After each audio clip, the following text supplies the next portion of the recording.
Okay. അപ്പൊ അൻസാരി സുഹരിയുടെ സ്വർഗവുമായി ബന്ധപ്പെട്ട ഒരു സംഭവം. അപ്പൊ അൻസാരി സുഹരി നാൾക്ക് നാൾ ഇങ്ങനെ ക്രമാനുഗതമായി ആധുനിക സമൂഹത്തോട് സംസാരിക്കേണ്ട വിധത്തിലേക്ക് പതിയെ പതിയെ പതിയെ പരുവപ്പെട്ടുകൊണ്ടിരിക്കുകയാണ്. എന്നാൽ നമ്മൾ അൻസാരി സുഹരിയുടെ ആശയം അല്ലെങ്കിൽ ആശയ പ്രതലം ഏതാണ് എന്നൊന്ന് വളരെ അടിസ്ഥാനപരമായി മനസ്സിലാക്കിയിരിക്കണം. അൻസാരി സുഹരിയെ പോലെയുള്ള ആളുകൾ സോഷ്യൽ മീഡിയയിൽ പുതിയ കാലത്ത് നടത്തിക്കൊണ്ടിരിക്കുന്ന ചില കപട നാടകങ്ങളുണ്ട്. ആ കപട നാടകങ്ങൾ അവരുടെ ഉദ്ദേശശുദ്ധി അല്ലെങ്കിൽ അവരുടെ ഉദ്ദേശം, ആ നാടകത്തിന്റെ ഇന്റൻഷൻ ഒക്കെയാണ് നമ്മൾ കഴിഞ്ഞ 1-2 വീഡിയോയിൽ സൂചിപ്പിച്ചിരുന്നു. ഇപ്പൊ നമ്മൾ ഇന്ന് റിയാക്ട് ചെയ്യുന്നത് ഈ ഒരു വ്യത്യാസം, അതായത് ഓരോ നാൾ പുതിയ പുതിയ രീതിയിലേക്ക് പരുവപ്പെട്ടുകൊണ്ടിരിക്കുകയാണ് അൻസാരി സുഹരി. അൻസാരി സുഹരിയുടെ ആശയം എന്ന് പറയുന്നത് നമ്മുടെ നാട്ടിലുള്ള കേരളത്തിലെ സുന്നികളുടെ അല്ലെങ്കിൽ സുന്നികളുടെ അന്ധവിശ്വാസ പ്രചാരകരും അതിന്റെ ഏറ്റവും വലിയ അന്ധവിശ്വാസ കച്ചവട ഗ്രൂപ്പായിട്ടുള്ള AP അബൂബക്കർ മുസ്ലിയാർ അടങ്ങുന്ന AP സുന്നി വിഭാഗത്തിന്റെ ഭാഗമായിട്ടുള്ള ഒരാളാണ് അൻസാരി സുഹരി എന്നാണ് ഞാൻ മനസ്സിലാക്കുന്നത്. അതേ സമയത്ത് AP വിഭാഗം സുന്നികള് ഇവിടെ പറഞ്ഞുകൊണ്ടിരിക്കുന്ന അന്ധവിശ്വാസ കഥകൾ, ഇപ്പോൾ അൻസാരി സുഹരിയുടേതായിട്ട് നമ്മൾ ഇടക്ക് കണ്ടിട്ടുള്ള ഒരു വീഡിയോ ആണ് ഈ നൂറെ ഹബീബി എന്ന് പറയുന്ന ഒരു മജ്ലിസ്, ഓൺലൈൻ മജ്ലിസ് നടത്തുന്ന ഒരു തട്ടിപ്പ് മജ്ലിസ് നടത്തുന്ന കൊടക്കാട്ടുകാരൻ അല്ലെങ്കിൽ എൻ്റെ നാട്ടുകാരനായിട്ടുള്ള തങ്ങളുടെ പേരെന്തായിരുന്നു, ഹാമിദ് ആറ്റക്കോയ തങ്ങളുടെ അവിടുത്തെ ചില പരിപാടികളൊക്കെ ആയിട്ട് ബന്ധപ്പെടുത്തി അവിടെ കൊടിമരം സ്ഥാപിച്ചതും കൊടിമരത്തിന്റെ ചുറ്റിലും മതിൽ കെട്ടിയതും അവിടെ പൈസ ഇടുന്നതും, അതേപോലെ തന്നെ അവിടെ തേൻകുപ്പി ലേലം വിളിക്കുന്ന സമയത്ത് ഗുരുവായൂരപ്പനെ മനസ്സിൽ വിചാരിച്ചിട്ട് ഹിന്ദു സഹോദരന്മാര് അദ്ദേഹം കുറച്ചുകൂടി വിപുലപ്പെടുത്തിയിട്ട് ഈ അന്ധവിശ്വാസത്തിന്റെ ഉപഭോക്താക്കളുടെ ഒരു കുറച്ചുകൂടി അതിന്റെ ബേസ് വിപുലപ്പെടുത്തി ഹിന്ദുക്കളും ക്രിസ്ത്യാനികളെയൊക്കെ ഉൾപ്പെടുത്തിയിട്ട് ആണ്. അപ്പൊ ഹിന്ദുക്കളായിട്ടുള്ള ആളുകൾ ഈ തങ്ങൾ പാപ്പ ഊതിയ തേൻ വാങ്ങുമ്പോൾ അവിടെ പ്രത്യേകമായിട്ട് ഗുരുവായൂരപ്പനെ മനസ്സിൽ ധ്യാനിച്ചിട്ട് വേണം ആ തേൻ വാങ്ങാനും അത് ഉപയോഗിക്കാനും ഒക്കെ. മുസ്ലിങ്ങളാണെങ്കിൽ അള്ളാഹുവിനെ മനസ്സിൽ വിചാരിച്ചിട്ടോ അല്ലെങ്കിൽ തങ്ങൾ പാപ്പ പറഞ്ഞു കൊടുക്കുന്ന മന്ത്രം ചൊല്ലിയിട്ടോ തേൻ ഉപയോഗിച്ചാൽ അസുഖം മാറും എന്നാണ് കഥ. ആഗ്രഹങ്ങളൊക്കെ നടക്കും. അപ്പൊ ഇതിനെ പരിഹസിച്ചുകൊണ്ടും ഇതിനെ കളിയാക്കിക്കൊണ്ടും ഇത്തരം അന്ധവിശ്വാസ കച്ചവടം അല്ലെങ്കിൽ ആത്മീയ തട്ടിപ്പ് നടക്കുന്ന സമയത്ത് ആ സ്റ്റേജിൽ മൗലിയമാരുടെ വേഷം കെട്ടിയിരിക്കുന്ന പണ്ഡിതന്മാരെ വിളിച്ചിട്ട് നിങ്ങൾ എന്തുകൊണ്ട് ഇത് പറയുന്നില്ല, ഇതൊക്കെ അനിസ്ലാമികമാണ് എന്ന് പറയുന്നില്ല എന്ന് ചോദിച്ച് രോഷം കൊണ്ട ഒരു വീഡിയോ ഞാൻ കണ്ടിട്ടുണ്ടായിരുന്നു. അപ്പൊ നമ്മൾ ആലോചിക്കും, ഇദ്ദേഹം ശരിയാണ്, അന്ധവിശ്വാസത്തിനും അനാചാരങ്ങൾക്കും ഒക്കെ എതിരെ, വർഗീയതക്കെതിരെ അല്ലെ, ഏറ്റവും മാനവികമായിട്ടുള്ള ഒരു തലം ഇസ്ലാമിനുണ്ടെന്നും ആ തലം ഇസ്ലാമിൽ ശരിയായ രീതിയിൽ ഉയർത്തിപ്പിടിച്ചുകൊണ്ട് ഇസ്ലാമിന്റെ ഇസ്സത്ത് കാക്കാൻ വേണ്ടി വന്ന ഒരാളായിട്ടാണ് ഇദ്ദേഹം സ്വയം അവരോധിക്കാൻ ശ്രമിക്കുന്നത്. അങ്ങനെ കാണുമ്പോൾ നമുക്ക് തോന്നും, അങ്ങനെ അന്ധവിശ്വാസ കച്ചവടത്തിനൊക്കെ അല്ലെങ്കിൽ ആത്മീയ ചൂഷകരെയൊക്കെ എതിർക്കുന്ന ഒരാളാണ്. എന്നാൽ ഹാമിദ് ആറ്റക്കോയ ഡ്യൂപ്ലിക്കേറ്റ് തങ്ങളാണ് എന്നതാണ് ഇവരുടെയൊക്കെ ഒരു പൊതു നിലപാട്. ഹാമിദ് ആറ്റക്കോയ തങ്ങൾ, അതായത് ഈ ആത്മീയ ചൂഷകരിൽ ഒറിജിനൽ ചൂഷകന്മാരും ഡ്യൂപ്ലിക്കേറ്റ് ചൂഷകന്മാരും ഉണ്ട്. അതിൽ ഈ ഹാമിദ് ആറ്റക്കോയെ പോലെയുള്ള ആൾക്കാർ ഡ്യൂപ്ലിക്കേറ്റ് തങ്ങന്മാരാണ്, ഡ്യൂപ്ലിക്കേറ്റ് ചൂഷകന്മാരാണ്. നല്ല 916 തട്ടിപ്പുകാർ ഞങ്ങൾ ഇവിടെ ഉണ്ടാവുമ്പോൾ നിങ്ങൾ ഇതൊക്കെ ചെയ്തു കഴിഞ്ഞാൽ വലിയ മാളിന്റെ മുമ്പിൽ ചെറിയ പെട്ടിക്കട വെച്ചിട്ട് അവിടെ കച്ചവടത്തിനെ ബാധിക്കും എന്ന് വിലപിക്കുന്ന മാള് മുതലാളിന്റെ അവസ്ഥയിലാണ് AP വിഭാഗം സുന്നികളുള്ളത്. അപ്പൊ AP സുന്നികളുടെ കഥ എന്താ വെച്ചാൽ, AP സുന്നികൾ ആത്മീയ തട്ടിപ്പ്, ഖബർ കച്ചവടം, സിയാറത്ത് കച്ചവടം, സലാത്ത് കച്ചവടം, അതേപോലെ തന്നെ ഈ മജ്ലിസ് കച്ചവടമൊക്കെ ഇവരാണ് തുടങ്ങി വെച്ചത്. ഇവരാണ് ഇതിന്റെ ഏറ്റവും പ്രചാരത്തിലുള്ള അല്ലെങ്കിൽ അതിനെ ഒരു പോപ്പുലറൈസ് ചെയ്തത്, ബ്രാൻഡ് ചെയ്തിട്ട് ചെയ്യാൻ തുടങ്ങിയത്. നമുക്കറിയാം, സലാത്ത് നഗർ എന്ന് പറഞ്ഞിട്ട് കോഴിക്കോട് പാലക്കാട് റൂട്ടിൽ മലപ്പുറം കഴിഞ്ഞിട്ട് ഒരു സ്ഥലം തന്നെ ഉണ്ട്, സലാത്ത് നഗർ എന്നാണ് പറയാം. അപ്പൊ അവിടെയൊക്കെ സലാത്ത് നഗർ സ്ഥാപിച്ചപ്പോ നാട്ടിൽ നിന്നൊക്കെ ഉള്ള ആൾക്കാർ സലാത്ത് ദിക്റായിട്ട് അങ്ങോട്ട് ചെല്ലുകയാണ്. അവിടെ സലാത്ത് ദിക്ർ ചെല്ലാൻ അവിടെ ചെല്ലുക. അവിടെ ചെന്ന് ചൊല്ലിയാൽ അവിടെ ഒരു തങ്ങളുണ്ട്, ആ തങ്ങളുടെ നേതൃത്വത്തിലാണ് അവിടുത്തെ സലാത്ത്. ഈ സലാത്ത് എങ്ങനെയാ വെച്ചാൽ ഇവിടുന്ന് നാട്ടുകാരൊക്കെ കൂടെ ചൊല്ലിയിട്ട് തങ്ങൾ പാപ്പാനെ ഏൽപ്പിക്കും. തങ്ങൾ പാപ്പ അത് നേരെ തങ്ങൾ പാപ്പാന്റെ വല്യപ്പയായിട്ടുള്ള മുഹമ്മദ് നബിയിലേക്ക് കൊടുത്തയക്കും. ഇങ്ങനെ ഇവിടുന്ന് പാഴ്സലായിട്ട് ഇലാ ഹദറത്ത് റൂഹി നബിയിന മുഹമ്മദ് എന്ന് പറഞ്ഞിട്ട് ചൊല്ലി തുടങ്ങിയാൽ ഈ ചൊല്ലുന്ന വീട് നിന്നും ഇവിടുന്നും നാടിന്റെ പല ദിക്കുകളിൽ പോയിട്ട് അവിടെ ചെയ്താൽ അവിടുന്ന് സലാത്ത് നേരെ മദീനയിലേക്ക്. ചിലപ്പോഴൊക്കെ മുഹമ്മദ് നബി ഇവിടെ മജ്ലിസിൽ വന്നിട്ട് ഈ ചൊല്ലിക്കൊണ്ടുവന്ന എല്ലാ സലാത്തും കൂടെ എടുത്തുകൊണ്ടാണ് പോവുകയും ചെയ്യും. ഇനി എങ്ങാനും നബിക്ക് വരാൻ പറ്റിയില്ലെങ്കിൽ അപ്പൊ നബിന്റെ പേരക്കുട്ടികളായിട്ടുള്ള ഈ തങ്ങന്മാര് നേരെ എന്ത് ചെയ്യും, ഈ സലാത്തായിട്ട് മുഹമ്മദ് നബീന്റെ അടുത്ത് കണ്ട് കൊടുത്തയക്കും. ചിലപ്പോൾ അത് ഓൺലൈനായിട്ട് കൊടുത്തയക്കും, ചിലപ്പോൾ പാഴ്സലായിട്ട് കൊടുത്തയക്കും, ചിലപ്പോൾ ഇവിടുന്ന് അങ്ങോട്ട് CM വലിയുള്ളതിനൊക്കെ അറിയാലോ. അപ്പൊ അങ്ങനത്തെ വലിയ തങ്ങന്മാർക്കൊക്കെ ആണെങ്കിൽ എന്താ വെച്ചാൽ ഇതൊന്നും ഈ കൊടുത്തയക്കലൊന്നും സലാത്ത് ഇപ്പോൾ 8 കോടി 10 കോടി സലാത്ത് മദീനയിലെ ഹലറത്തിലെത്തിക്കലൊന്നും വലിയ പ്രശ്നമില്ലാത്ത പ്രയാസമില്ലാത്ത, ഒരു കാലം എടുത്തു വെച്ചാൽ നേരെ സൗദി അറേബ്യയിലേക്ക് എത്തും, അവിടെ സലാത്ത് കൊടുക്കുന്നു, അടുത്ത കാലം തിരിച്ചു വെച്ചാൽ കേരളത്തിൽ മലപ്പുറത്തെത്തും. അങ്ങനത്തെ തങ്ങന്മാരൊക്കെ നമ്മുടെ നാട്ടിലുണ്ട്. അപ്പൊ ഈ തട്ടിപ്പ് കച്ചവടം ബ്രാൻഡ് ചെയ്ത് പോപ്പുലറൈസ് ചെയ്ത് അനാഥമായി കിടക്കുന്ന കബറുകൾ, അനാഥമായി തെരുവിലറിഞ്ഞ മനുഷ്യന്മാരൊക്കെ പിടിച്ച് ഔലിയാക്കി അവരുടെ പേരിൽ മൗലൂദുകൾ കിതാബുകൾ എഴുതിയുണ്ടാക്കി അവരുടെയൊക്കെ കബറുകൾ കൂട്ടുകാരുടെ അടുത്ത് വീട്ടുകാരുടെ അടുത്ത് നിന്ന് കപ്പം കൊടുത്ത് വാങ്ങി അല്ലെങ്കിൽ മൊത്തം റൊക്കം കൊടുത്ത് വാങ്ങി തീറ് വാങ്ങിയിട്ടൊക്കെ കബർ കച്ചവടം 3 ലക്ഷത്തിനും 5 ലക്ഷത്തിനൊക്കെ 8 ലക്ഷത്തിനൊക്കെ എന്താ പറയാ സാദാത്തുക്കൾ എന്ന് പൊതുവിൽ അറിയപ്പെടുന്ന അല്ലെങ്കിൽ ഔലിയ പാപ്പയാക്കി മാറ്റാൻ പറ്റുന്ന, കൺവേർട്ട് ചെയ്യാൻ പറ്റുന്ന തരം ആളുകളുടെ കബറുകൾ അവരുടെ കുടുംബക്കാർക്ക് റൊക്കം പണം കൊടുത്തിട്ട് കബർ വാങ്ങി അവിടെ സിയാറത്ത് തുടങ്ങിയ കഥയൊക്കെ EK സുന്നികൾ തന്നെയും AP സുന്നികളെ കുറിച്ച് കുറ്റം പറയാറുണ്ട്. ഇന്ന് നിങ്ങൾ കേരളത്തിൽ എടുത്തു നോക്കിയാൽ കേരളത്തില് സ്വലാത്ത് നഗറുകൾ, ഈ ഓൺലൈൻ മജ്ലിസ്, ഇപ്പൊ ഈ ഹാമിദ് ആറ്റക്കോയനെ കുറ്റം പറയുമ്പോൾ ഈ സ്വലാത്ത് ഈ ഓൺലൈൻ മജ്ലിസ് ആദ്യം തുടങ്ങിയതാരാ? ആദ്യം തുടങ്ങിയത് AP ഉസ്താദിന്റെ ആൾക്കാരാണ്. പിന്നെ CM വലിയുള്ളാഹിന്റെ കറാമത്ത് കച്ചവടം ആദ്യം തുടങ്ങിയതാരാം? AP ഉസ്താദ് നേരിട്ടാണ്. പിന്നെ അദ്ദേഹത്തിന്റെ പകര ആസനി എന്ന് പറഞ്ഞ ഒരാളുണ്ടായിരുന്നു, പേരോട് അബ്ദുറഹ്മാൻ സഖാഫി എന്ന് പറയുന്നു. അന്ന് അവരുടെ കൂടെ ജൂനിയർ ഈ പിന്നെ കച്ചവടക്കാരായിട്ട് കൂടിയ ആൾക്കാരായിരുന്നു നൗഷാദ് ഹസനിയും പിന്നെ വേറെ ഒരു ചങ്ങാതി ഉണ്ട്, ഒരു ചെറുപ്പക്കാരൻ ചെക്കൻ. അപ്പൊ ഇവരൊക്കെ പിന്നീട് ഒരു പിൽക്കാലത്ത് ഇവർ സ്വന്തം ബിസിനസ് തുടങ്ങിയവർ പോയി. അവർ CMന്റെ സെപ്പറേറ്റ് തരീക്കത്ത് വേറെ തരീക്കത്തിൽ പോയി. അപ്പൊ APന്റെ തരീക്കത്ത് വിട്ട് വേറെ തരീക്കത്ത് പോയി. അപ്പൊ അവര് ഡ്യൂപ്ലിക്കേറ്റ് ആയി. ഒറിജിനൽ കറാമത്ത് കച്ചവടക്കാര്, ഒറിജിനൽ ആത്മീയ ചൂഷകര്, ഒറിജിനൽ ഔലിയപ്പാപ്പമാര് APക്കാരും അവരുടെ ചുറ്റുമുള്ളവർ മാത്രമാണെന്നുള്ളതാണ് വെപ്പ്. എത്രയും പറഞ്ഞത് എന്തിനാ വെച്ചാൽ ഈ AP വിഭാഗത്തിന്റെ ഒരു അനുയായിയാണ് ആര്? നമ്മൾ ഈ പറഞ്ഞ അൻസാരി സുഹരി. AP ഉസ്താദിന്റെ പ്രധാനപ്പെട്ട കച്ചവടം, അതായത് ഈ പറയപ്പെടുന്ന CM വലിയുള്ളാഹിനെ വെച്ചുള്ള കറാമത്ത് കഥകൾക്കൊക്കെ അപ്പുറത്തേക്ക് ഇപ്പോൾ AP ഉസ്താദിനെ കുറിച്ച് കറാമത്ത് ഉണ്ടാക്കി പറയുന്ന തിരക്കിലാണ് ആൾക്കാർ, ഈ APന്റെ മുന്തിയ മൂല്യന്മാരൊക്കെ. ഈ അടുത്ത് ഞാൻ വണ്ടിയിൽ ഇങ്ങനെ പോകുന്ന സമയത്ത് ന്യൂസ് കേട്ടോണ്ടിരിക്കുകയാണ് യൂട്യൂബിൽ. അപ്പൊ അത് കേട്ട് അതിങ്ങനെ ഒന്ന് ഓട്ടോമാറ്റിക് ആയിട്ട് അടുത്തത് ഇങ്ങനെ വരില്ല, ഓഡിയോ മാത്രമല്ല നമ്മൾ കേൾക്കുന്നത്. അപ്പൊ ഉണ്ട് ഒരു ഉസ്താദിന്റെ കഥ പറയുന്നു, ഒരു ഉസ്താദ് അദ്ദേഹത്തിന്റെ അനുഭവം പറയണം APനെ കുറിച്ചുള്ള കറാമത്ത. AP ഉസ്താദ് ഈ ഉസ്താദിന്റെ, അതായത് ഈ കറാമത്ത് കഥ പറയുന്ന ഉസ്താദിന്റെ 2 ആൾക്കാർ, അതായത് മകളും മരുവളും, മകന്റെ ഭാര്യയും മകളും ഗർഭിണിയാണ്. അപ്പൊ 2 ആള് ഗർഭിണിയാണ്, പ്രസവത്തിന് ഇനി മാസങ്ങൾ കുറച്ച് ബാക്കിയുണ്ട്. അപ്പോ ഇദ്ദേഹം AP ഉസ്താദിനെ പോയി കണ്ടിട്ട് പറഞ്ഞു, നിങ്ങൾ എന്റെ മകളും മരുവളും ഗർഭിണികളാണ്, നിങ്ങൾ മക്കൾക്ക് ഇടാനുള്ള ഓരോ പേര് പറഞ്ഞു തരണം എന്ന് പറഞ്ഞു. അപ്പൊ AP ഉസ്താദ് പറഞ്ഞു, അല്ല അത് ഇപ്പൊ പറയണ്ടല്ലോ, ഒരു ഗർഭിണിയല്ലേ, പ്രസവിക്കട്ടെ എന്നിട്ടിടാലോ. അപ്പൊ ഈ ഉസ്താദിനെ അറിയാം, AP ഉസ്താദ് പറഞ്ഞാല് അതുമെന്ന് വേറെ ചില വിവരം കിട്ടും. എന്താ? AP ഉസ്താദിനെ അറിയാം ഗർഭത്തിലിരിക്കുന്നത് ആൺകുട്ടിയാണോ പെൺകുട്ടിയാണോ എന്നൊക്കെ അറിയാം പുള്ളിക്ക്. അതാ ഉസ്താദ് പറയുന്നില്ല, ഉസ്താദിന്റെ പറച്ചില്ല അതുണ്ട്. അപ്പം ഉസ്താദിനോട് ചോദിച്ചാൽ ഉസ്താദ് കൈ മടക്കൂല അല്ലെങ്കിൽ കൈ മലർത്തൂല, ഉസ്താദ് എന്തെങ്കിലും ഒരു പരിഹാരം പറഞ്ഞു തരും എന്ന് നല്ലപോലെ ഇദ്ദേഹത്തിന് അറിയാം ഉസ്താദിനെ കുറിച്ച്. അപ്പൊ ഉസ്താദിനെ ഇദ്ദേഹം നന്നായിട്ട് AP ഉസ്താദിനെ ഇയാൾ നല്ലോണം നിർബന്ധിച്ചപ്പോ ഉസ്താദ് 2 കുട്ടികൾക്ക് ഇടാൻ ഓരോരോ പേര് പറഞ്ഞു കൊടുത്തു. ഈ ഉസ്താദ് ഈ പേരും കൊണ്ട് നേരെ വീട്ടിൽ പോയി ഉസ്താദിന്റെ ഭാര്യനോട് പറഞ്ഞു, ഇങ്ങോട്ടൊക്കെ ഇത് ആരോടും ഇപ്പൊ പറയണ്ട, നമ്മൾ AP ഉസ്താദിനെ കാണാൻ പോയിരുന്നു. AP ഉസ്താദ് നമ്മൾ 2 കുട്ടികൾക്കും ഓരോ പേര് പറഞ്ഞു തന്നിട്ടുണ്ട്. അപ്പൊ എന്താ കുതിരത്ത് വെച്ചാൽ ഒരാൾ പ്രസവിച്ചു, അടുത്ത ആൾ പ്രസവിച്ചു, AP ഉസ്താദ് പറഞ്ഞ 2 പേരും കുട്ടികൾക്ക് ഫിറ്റായി. കാരണം 2 കുട്ടികൾ ആൺകുട്ടികളായിരുന്നു. ഉസ്താദ് പറഞ്ഞു കൊടുത്തത് 2ഉം ആൺകുട്ടികൾക്ക് ഇടാൻ പറ്റുന്ന ഒരു പേര്. ഏത് എന്ന് പറഞ്ഞാൽ ഗർഭത്തിലിരിക്കുന്ന ഈ ഉസ്താദിന്റെ മക്കളുടെയും മരുകളുടെയും ഗർഭത്തിലിരിക്കുന്ന കുട്ടി ആൺകുട്ടിയാണോ പെൺകുട്ടിയാണോ എന്ന് അള്ളാഹുവിനോടുള്ള അടുപ്പത്തിന്റെ പുറത്ത് പറയാൻ കഴിയുന്ന ആളാണ് ആര്? AP ഉസ്താദ്.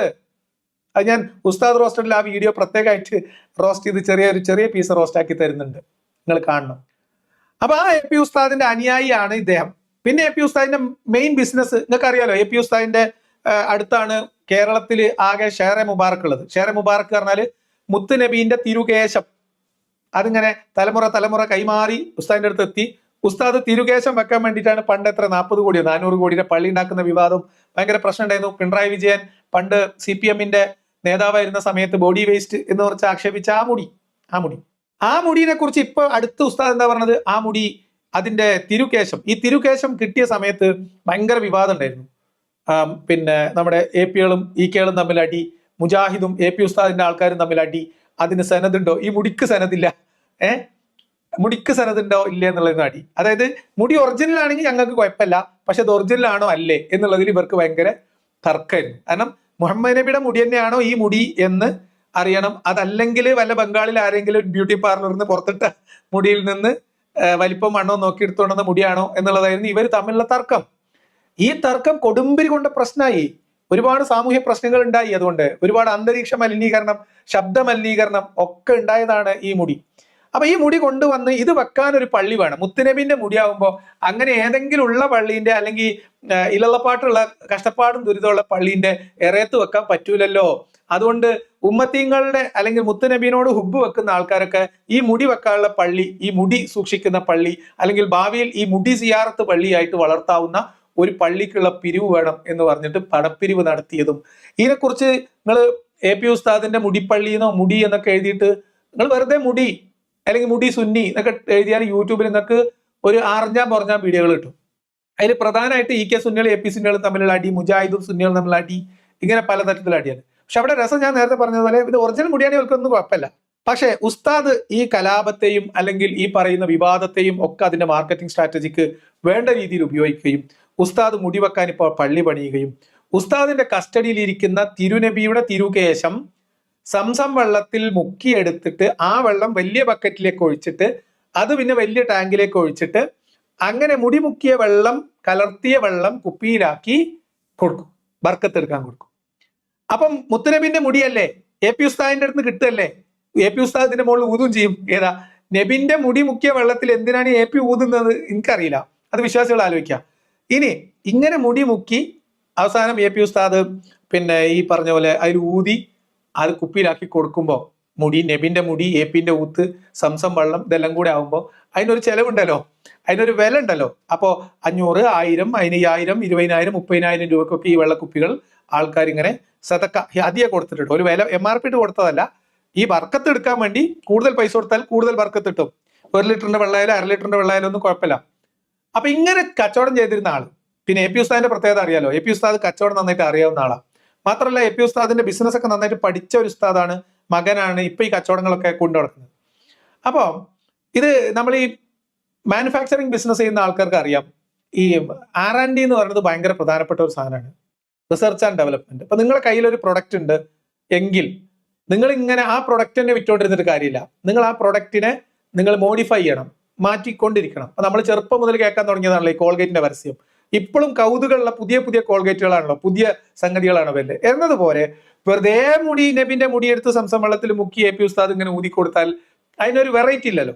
അതുകൊണ്ട് വെറൈറ്റിക്ക് വേണ്ടി പിന്നെ AP ഉസ്താദ് കാണിച്ചത് മുത്തുനബീന്റെ റൗള ഷെരീഫുമായി ബന്ധപ്പെട്ട് അവിടെ അതിന്റെ ശുചീകരണ പ്രവർത്തനത്തിൽ ഇരിക്കുന്ന ആള് റൗള ഷെരീഫിന്റെ മുകളിൽ വന്നു വീഴുന്ന പൊടി, ആ പൊടി വൃത്തിയാക്കുന്ന സമയത്ത് ആ പൊടി വടിച്ചെടുത്ത് അത് പാക്ക് ചെയ്തിട്ട് ഉസ്താദിന് കിട്ടും. അങ്ങനെ ഉസ്താദ് ഒരു ടൈപ്പ് ഉണ്ടാക്കി അവിടെ. എന്നിട്ട് ഈ മുടി മുക്കിയ വെള്ളത്തിൽ റൗള ഷെരീഫിൽ നിന്ന് കെട്ടിയ ആ പൊടി, മുത്തുനബിന്റെ റൗളന്റെ മുകളിൽ ഖബറിന്റെ മുകളിൽ വീണ ആ മാർബിൾ ഫലകത്തിൽ വീണ പൊടി, അത് സ്വരുക്കൂട്ടി എടുത്തിട്ട് ആ പൊടിയും കൂടെ മിക്സ് ചെയ്തിട്ട് കൊടുക്കും. അപ്പൊ എന്തായി, ഒന്നും കൂടി ബർക്കത്തായി. ഇങ്ങനെ ഇത് റിസർച്ച് ആൻഡ് ഡെവലപ്മെന്റ് നടത്തി പുതിയ പുതിയ പ്രൊഡക്ട്സ് ആയിട്ട് പുതിയ പുതിയ പിന്നെ വൈവിധ്യമാർന്ന രീതിയിലാണ് ഈ വെള്ളക്കച്ചവടം AP ഉസ്താദ് കാലങ്ങളായിട്ട് ചെയ്തുകൊണ്ടിരിക്കുന്നത്. ഇപ്പോഴും അത് സുലഭമായി വിറ്റുപോകുന്നു. അപ്പൊ കുറച്ചായിട്ട് പുതിയ R&D ഒന്നും നടന്നിട്ടില്ല, അതിന്റെ ഇടയിൽ ഉസ്താദിന് വയ്യാണ്ടായി. അപ്പൊ അതില് കുറച്ച് ഇതായി. അപ്പൊ എങ്ങനെയാണ് ഈ മുടീനെ ഒന്നും കൂടി നമുക്ക് ബൂസ്റ്റ് ചെയ്യണമല്ലോ, അതിന് ഇദ്ദേഹം കണ്ടുപിടിച്ച സൂത്രമാണ്. ഒരു 5-8 കൊല്ലത്തെ കഥ കഴിഞ്ഞിട്ട് കഴിഞ്ഞ 2 മാസം 3 മാസം മുമ്പ്, 5-6 മാസത്തിന്റെ ഉള്ളിലായിട്ടുള്ളൂ, ആ മുടി ഒന്ന് എടുത്തൊന്ന് സ്കെയിൽ വെച്ച് അളന്ന് നോക്കി. സ്കെയിൽ വെച്ച് അളന്നപ്പോ എന്താ, 1/2 സെന്റിമീറ്റർ, അതായത് 5 മില്ലിമീറ്റർ ഈ മുടി വളർന്നിക്കണ്. പണ്ട് ഇങ്ങക്ക് മുടി മുക്കി തന്ന വെള്ളം അത് വെറും മുടിയല്ല, അത് മുത്തുനബിന്റെ മുടിയാണ്. അത് ശരീരത്തിൽ നടന്നു വീണ് വെട്ടിമാറ്റി AP ഉസ്താദ് സൂക്ഷിക്കുമ്പോഴും ഈ മുടി ഇപ്പോഴും വളരുകയാണോ ആൾക്കാർ. മീൻസ് ഈ മുടിയുടെ ബർക്കത്ത് ആൾക്കാർ മറന്നുപോയിന്ന ബർക്കത്ത്. കാരണം 5000 റുപ്യ 16 റുപ്യ കൊടുത്ത് 1/2 ലിറ്ററിന്റെ വെള്ളക്കുപ്പി വാങ്ങിക്കൊടുന്ന ചെറിയലുണ്ട്. ഉസ്താദ് ഇത് മുടി മുക്കിയ വെള്ളം അതൊരു ചെറിയ ബക്കറ്റിക്ക് പാർന്ന്, ആ ചെറിയ ബക്കറ്റിലത്തെ വെള്ളം വലിയ ബക്കറ്റിക്ക് പാർന്ന്, വലിയ ബക്കറ്റിലത്തെ വെള്ളം ഒരു ടാങ്കിലേക്ക് ഒഴിച്ച് ആ ടാങ്കിൽ നിന്നാണ് ഇത് ഫില്ല് ചെയ്ത് കൊടുക്കണേ. അപ്പൊ അവരെ സംബന്ധിച്ച് 500 റുപ്യ 1000 റുപ്യ കൊടുത്ത ഒരു കുപ്പി വാങ്ങിക്കൊണ്ടെന്ന് അത് അണ്ടാവൊക്കെ ഒഴിച്ച് ആ അണ്ടാവത്തെ വെള്ളം പിന്നെ കിണർക്ക് ഒഴിച്ചാൽ സംഗതി വർക്കത്ത് അവിടെ നിൽക്കും. മുത്തുനബിന്റെ മുടി മുക്കിയ വർക്കത്തായതുകൊണ്ട് അത് വെള്ളം തട്ടിയാൽ പോകുന്നില്ലല്ലോ. അപ്പോ പക്ഷെ മുടി വളർന്നു കഴിഞ്ഞാൽ എന്താ, അതിന്റെ വർക്കത്ത് പിന്നെയും കൂടി. അപ്പൊ നമ്മൾ ഇനി പുതിയ മുടി മുക്കിയ വെള്ളം പോയി വാങ്ങണം. ഇതാണ് AP ഉസ്താദിന്റെ കറാമത്ത് കച്ചവടം. ഇത് അൻസാരി സുഹരിക്കുള്ള പ്രത്യേക പാക്കേജാണ് ഇത്ര നേരം പറഞ്ഞത്, അൻസാരി സുഹരിയുടെ വീഡിയോയിലേക്ക് കടക്കുന്നതിന് മുൻപ്. അപ്പൊ ഇതാണ് അൻസാരി സുഹരി. അപ്പൊ AP ഉസ്താദിന്റെ കുത്തക കച്ചവടത്തിന് അപ്പുറത്ത് ചെറുകിട കച്ചവടക്കാർ AP ഉസ്താദിന്റെ അടുത്ത് കച്ചവടം പഠിച്ചിട്ട് പലരും പോയി പല കറാമത്ത് കച്ചവടം തുടങ്ങി. AP ഉസ്താദിന്റെ അണികളിൽ പ്രധാനികൾ നടത്തിയിരുന്ന മജ്ലിസുകൾ, ഓൺലൈൻ മജ്ലിസുകൾ, കോവിഡ് വന്നപ്പോഴാണ് ഈ ഓൺലൈൻ മജ്ലിസ് ഒക്കെ വ്യാപകമായത്. അങ്ങനെ ഓൺലൈൻ മജ്ലിസുകൾ ക്ലച്ച് പിടിച്ചപ്പം അതിന്റെ പിന്നിൽ പിന്നെ വീഡിയോ ക്യാമറ ആയിട്ട് പോയവരും എഡിറ്റിംഗ് പർപ്പസിൽ പോയവരും ഉസ്താദിന്റെ കൂടെ കോറസ് എല്ലാം പോയവരും ദിക്ർ പിന്നെ ഏറ്റുപാടാൻ പോയവരും ഒക്കെ പുതിയ പുതിയ ചാനലുകൾ ഉണ്ടാക്കി ഓലൊക്കെ സ്വന്തം നിലക്ക് ഇപ്പൊ എന്തായി ഓൺലൈൻ മജ്ലിസ് തുടങ്ങി. തെറ്റ് പറയരുതല്ലോ, പലരും നല്ല ബിസിനസ് ചെയ്യുന്നുണ്ട്. അപ്പൊ ഇത് ഈ കുത്തക മുതലാളിമാർക്ക് ബുദ്ധിമുട്ടാണ്. അപ്പോൾ ഓല് പറഞ്ഞു ഇവരൊക്കെ ഡ്യൂപ്ലിക്കേറ്റ് ആണ്, നമ്മൾ മാത്രമേ ഒറിജിനൽ ഉള്ളൂ എന്ന്. ആ ഒറിജിനൽ ടീമിൽപ്പെട്ട ആളാണ് അൻസാരി സുഹരി. ഇത്രയും നിങ്ങൾ അൻസാരി സുഹരിനെ പറ്റി മനസ്സിലാക്കി വെക്കണം. നമുക്കറിയാം അൻസാരി സുഹരി നമ്മൾ ഈ പറയുന്ന മതപരമായ വിമർശനങ്ങൾക്ക് മറുപടിയായിട്ട് വരില്ല. കാരണം മതത്തിൽ തൊട്ടുള്ള മറുപടികൾ അൻസാരി സുഹരിക്ക് പറ്റൂലാത്തോണ്ടാണ്. അതിന് അൻസാരി സുഹരി ശ്രമിച്ചിരുന്നു കുറച്ചു മുൻപ്. അത്തരത്തിലുള്ള ഒരു ശ്രമവും അത് പറയാൻ ശ്രമിക്കും അൻസാരി സുഹരിക്ക് പറ്റുന്ന അമളികളും, അല്ലെങ്കിൽ അൻസാരി സുഹരി ഇപ്പൊ പുറത്ത് കാണിക്കുന്നതിൽ നിന്ന് അന്നത്തെ അൻസാരി സുഹരി, മതം പറയുമ്പോഴത്തെ അൻസാരി സുഹരിയുടെ സ്റ്റാൻഡേർഡും തമ്മിലുള്ള ഒരു താരതമ്യത്തിന് വേണ്ടിയിട്ടാണ് നമ്മൾ ഇന്നത്തെ വീഡിയോ എടുക്കുന്നത്. ആമുഖം കുറച്ച് നീണ്ടുപോയെന്ന് എനിക്കറിയാം, സാരല്ല. അൻസാരി സുഹരിക്ക് ഇത് ആരെങ്കിലും എത്തിച്ചു കൊടുക്കണം. സുഹരി എല്ലാവർക്കും തച്ചിനിരുന്ന് മറുപടി കൊടുക്കുന്ന ആളാണ്. കമന്റിൽ മറുപടി എഴുതിയാൽ പോലും അതിന് മറുപടി കൊടുക്കും എന്ന് വാക്ക് പറയുന്ന ആളാണ്. അതുകൊണ്ട് വസ്തുനിഷ്ഠമായ മതപരമായ പ്രമാണബദ്ധമായ മറുപടികളുമായിട്ട് നിങ്ങൾ ഈ വീഡിയോകളൊക്കെ പരിഗണിക്കണം എന്ന് ഒരു അഭ്യർത്ഥന മുന്നോട്ട് വെച്ചുകൊണ്ട് നമ്മൾ അൻസാരി സുഹരിയുടെ ഇന്നത്തെ വീഡിയോയിലേക്ക് പോവാം. ഇതിന്റെ ഒരു ഇതിവൃത്തം എന്ന് പറയുന്നത് സലീം കുമാർ ഏതോ ഒരു പിന്നെ TV പരിപാടിയിൽ അല്ലെങ്കിൽ ഒരു പൊതുപരിപാടിയിൽ മലയാള മനോരമയിൽ നിന്ന് ആരോ ചോദിച്ചു, അമ്മ മരണപ്പെട്ടു പോയ അമ്മയോട് സംസാരിക്കാൻ അവസരം കിട്ടിയാൽ എന്ത് ചോദിക്കും എന്ന് ചോദിച്ചപ്പം സലീം കുമാർ പറഞ്ഞ ഒരു മറുപടി, ഒരു തമാശ കലർന്ന ഒരു മറുപടി, അതിൽ മനം തൊന്ന് അല്ലെങ്കിൽ വികാരം വ്രണപ്പെട്ടിട്ടാണ് അൻസാരി സുഹരി അതിന് മറുപടി പറയാൻ വേണ്ടി വന്നത്. ആ വീഡിയോ ആണ് നമ്മളിപ്പോൾ കേൾക്കുന്നത്. ആദ്യം ആ സലീം കുമാറിനോടുള്ള ചോദ്യം, അദ്ദേഹത്തിന്റെ മറുപടിയും, അൻസാരി സുഹരിക്ക് മറുപടി പറഞ്ഞേ പറ്റുള്ളൂ എന്ന് തോന്നാൻ പാകത്തിന് കേട്ട മറുപടിയും നമുക്ക് ആദ്യം കേൾക്കാം. ശരിക്കും അങ്ങനെ അമ്മയുമായിട്ട് സംസാരിക്കാൻ പറ്റിയാൽ എന്തായിരിക്കും സലീം കുമാർ ചോദിക്കുക? ഒന്നുമില്ല, എന്താണ് അവിടെ അമ്മ, ഇവിടെ പലരും പറയുന്നുണ്ട് അവിടെ സ്വർഗമുണ്ട് നഗരമുണ്ട് എന്നൊക്കെ, അങ്ങനെ വല്ലതും ഉണ്ടാ? ഇന്നാളൊരു മൊല്ലാക്ക പറയണ്ടായിരുന്നു, സ്വർഗം എന്ന് വെച്ചിട്ടുണ്ടെങ്കിൽ പുഴകളാണത്രേ, ഒന്ന് തേനിന്റെ പുഴ, ഒന്ന് പാലിന്റെ പുഴ, ഒന്ന് മദ്യത്തിന്റെ. എന്ത് വൃത്തികേടായിരിക്കും പുഴയെ കൂടി പാലൊഴിക്കുന്നത്. അതൊക്കെ നമ്മൾ ഒരു കുപ്പിയിൽ വാങ്ങിക്കുമ്പോൾ അതിന്റെ സൗന്ദര്യമുള്ളൂ. സലീം കുമാറിനെ പോലെയുള്ള ഒരാള്, നന്നായിട്ട് തമാശ പറയുന്ന ആള്, എല്ലാ കാര്യത്തിലും തമാശ കലർത്തി പറയുന്ന ഒരാള്, ഏറ്റവും പരിഹാസ്യമായ തമാശ കലർന്ന് മാത്രം ആലോചിക്കാനും ചിരിക്കാനും ഓർക്കുമ്പോൾ വിശ്വാസികൾക്ക് തന്നെ ചിരി വരുന്ന ഇസ്ലാമിക സ്വർഗത്തെക്കുറിച്ച് ഏതോ ഉസ്താദ്, ഏതോ മൗലവി, ഒരു മൊല്ലാക്ക പറഞ്ഞത് കേട്ടത് ഓർമ്മയിലെടുത്ത് പറയാണ് അദ്ദേഹം ചെയ്യുന്നത്. ഇവിടെ ഇദ്ദേഹം പറഞ്ഞ ഈ പാല് കുപ്പിയിൽ തരുന്നതാണ് സൗന്ദര്യം എന്നതിൽ പിടിച്ചിട്ടാണ് സുഹരിയുടെ കസർത്ത് മുഴുവൻ നടക്കുന്നത്. സലീം കുമാർ ഇസ്ലാമിന്റെ സ്വർഗത്തെ പരിഹസിച്ചു, ഇതാണ് പരാതി, ഇതാണ് പ്രശ്നം. അപ്പൊ സലീം കുമാറിന് ഈ കാര്യങ്ങളിലൊന്നും അവഗാഹമില്ല. സലീം കുമാർ ഈ പറഞ്ഞ പാലൊക്കെ ആകുമ്പോൾ ഒരു കുപ്പിയിൽ തരുന്നതല്ലേ അതിന്റെ ഒരു ചന്തം എന്ന് പറഞ്ഞതിന്റെ ഉദ്ദേശം പോലും മനസ്സിലാക്കാത്ത സുഹരി അന്ന് 1 കൊല്ലം മുമ്പ് ചാടി വീണ് പറഞ്ഞ മറുപടികളാണ് നമ്മൾ ഇന്ന് പരിശോധിക്കുന്നത്. അപ്പൊ ഈ വീഡിയോ എഡിറ്റ് ചെയ്ത വിദ്വാൻ എന്ത് ചെയ്തു വെച്ചാൽ, സലീം കുമാറിന്റെ ഇവർ സാധാരണഗതിയിൽ ചെയ്യുന്ന ഒരു കാര്യം, ആശയപരമായി മറുപടി ഒന്നും പറയാൻ പറ്റില്ല. ആളുകളെ കുറിച്ച് പച്ചയ്ക്ക് എന്തെങ്കിലും പറയാൻ ധൈര്യം ഇല്ലാത്തവർ, അല്ലെങ്കിൽ അത് മോശമല്ലേ നാട്ടുകാർ കണ്ടാലോ എന്ന് പേടിക്കുന്നവർ കാണിക്കുന്ന ഒരു കോപ്രായം. അതായത് സലീം കുമാറിന്റെ ആ വീഡിയോ ഭാഗത്തുള്ള ഏതോ ഒരു ആംഗിളിൽ നിന്നുള്ള ഒരു ഫോട്ടോ സ്റ്റിൽ എടുത്ത് വെച്ചിട്ട് അപ്പുറത്ത് നിന്നിട്ട് സുഹരി വീഡിയോ മറുപടി പറയുന്നതാണ് രംഗം. അപ്പൊ അതെങ്ങനെയാണ് അവർ ചെയ്തു വെച്ചതെന്ന് കാണിക്കാൻ വേണ്ടി ആദ്യത്തെ ഒരു ചെറിയ ക്ലിപ്പിൽ മാത്രം ഞാൻ കാണിക്കാം. തുടർന്ന് ഈ 2 ഭാഗത്തും സുഹരി തന്നെ സംസാരിച്ചോളും. സുഹരി ഡബിൾ റോളിൽ കുമ്പിടിയായിട്ട് നിന്ന് സംസാരിക്കുന്നത് നമുക്ക് കാണാം. ഇത് സുഹരി എഡിറ്റ് ചെയ്താണെന്നല്ല ഞാൻ പറഞ്ഞത്, സുഹരിയുടെ വീഡിയോ ഉപയോഗിച്ച് വേറെ ഏതോ വിദ്വാനാണ് എഡിറ്റ് ചെയ്തിട്ട് അപ്ലോഡ് ചെയ്തിട്ടുള്ളത്. അന്ന് സുഹരി ഇങ്ങനെ യൂട്യൂബ് ചാനലൊന്നും തുടങ്ങിയിട്ടില്ലെന്ന് തോന്നുന്നു. എനിവേ നമുക്ക് കേൾക്കാം. അതെ അതെ, കുപ്പിയിലാണ് പാല് തരട്ടെ, കുപ്പി തന്നാലോ, അപ്പോഴാണത് സ്വർഗം എന്നാണ് സലീമേട്ടൻ പറഞ്ഞു വരുന്നത്. ഈ പുഴയെക്കൂടൊക്കെ വരുന്നത് അല്ലേ പാല്, പക്ഷെ ചിന്തിക്കാൻ പോലും കഴിയുന്നില്ല. പക്ഷെ എന്ത് വൃത്തികേടാണ്, ഒരു കുപ്പിയിലൊക്കെ തരികയാണെങ്കിൽ സന്തോഷം. അപ്പൊ ഇതാണ് അൻസാരി സുഹരിയുടെ ഒരു റേഞ്ച് എന്ന് പറഞ്ഞാൽ. ഈ പിന്നെ ചില കോമഡി പരിപാടിയിൽ പോയിട്ട് നമ്മളെ സ്റ്റാൻഡപ്പ് കോമഡി ഒക്കെ പറയാവുന്ന ആ ഒരു റേഞ്ച് എനിക്കത് ഭയങ്കര ഇഷ്ടമാണ്. ഞാനത് പറയാലോ, ഞാൻ നന്നായിട്ട് ഇത്തരം കോമഡി ചളികൾ ആസ്വദിക്കുന്ന ഒരാളാണ്. പല കോമഡി പ്രോഗ്രാമുകളും സ്കിറ്റുകളും ഒക്കെ കാണാറുണ്ട്.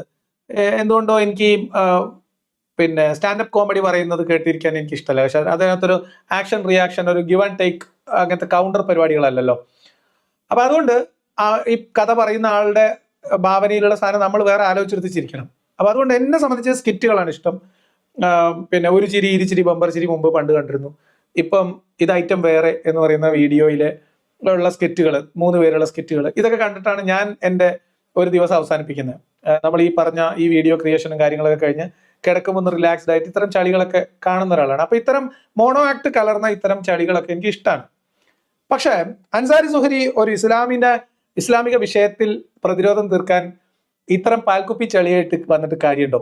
സലീം കുമാർ പറഞ്ഞത് സ്വർഗത്തിൽ പാലില് കുപ്പിയിലാക്കി തരുമായിരുന്നെങ്കിൽ സ്വർഗം മനോഹരമായിരുന്നു എന്നാണ് സലീം കുമാർ പറഞ്ഞത് എന്നാണ് നമ്മുടെ അൻസാരി സുഹരിക്ക് ഇതിൽ നിന്ന് മനസ്സിലായത്. പിന്നെ ഇദ്ദേഹം മദ്യത്തിന്റെയും ഒക്കെ പറയുന്നുണ്ട്, പാല്, തേന്, മദ്യം ഇതൊക്കെ പറയുന്നുണ്ട്. തേന് പറയുന്നില്ല, അതിന്റെ കാരണം എന്താ എനിക്കറിയില്ല.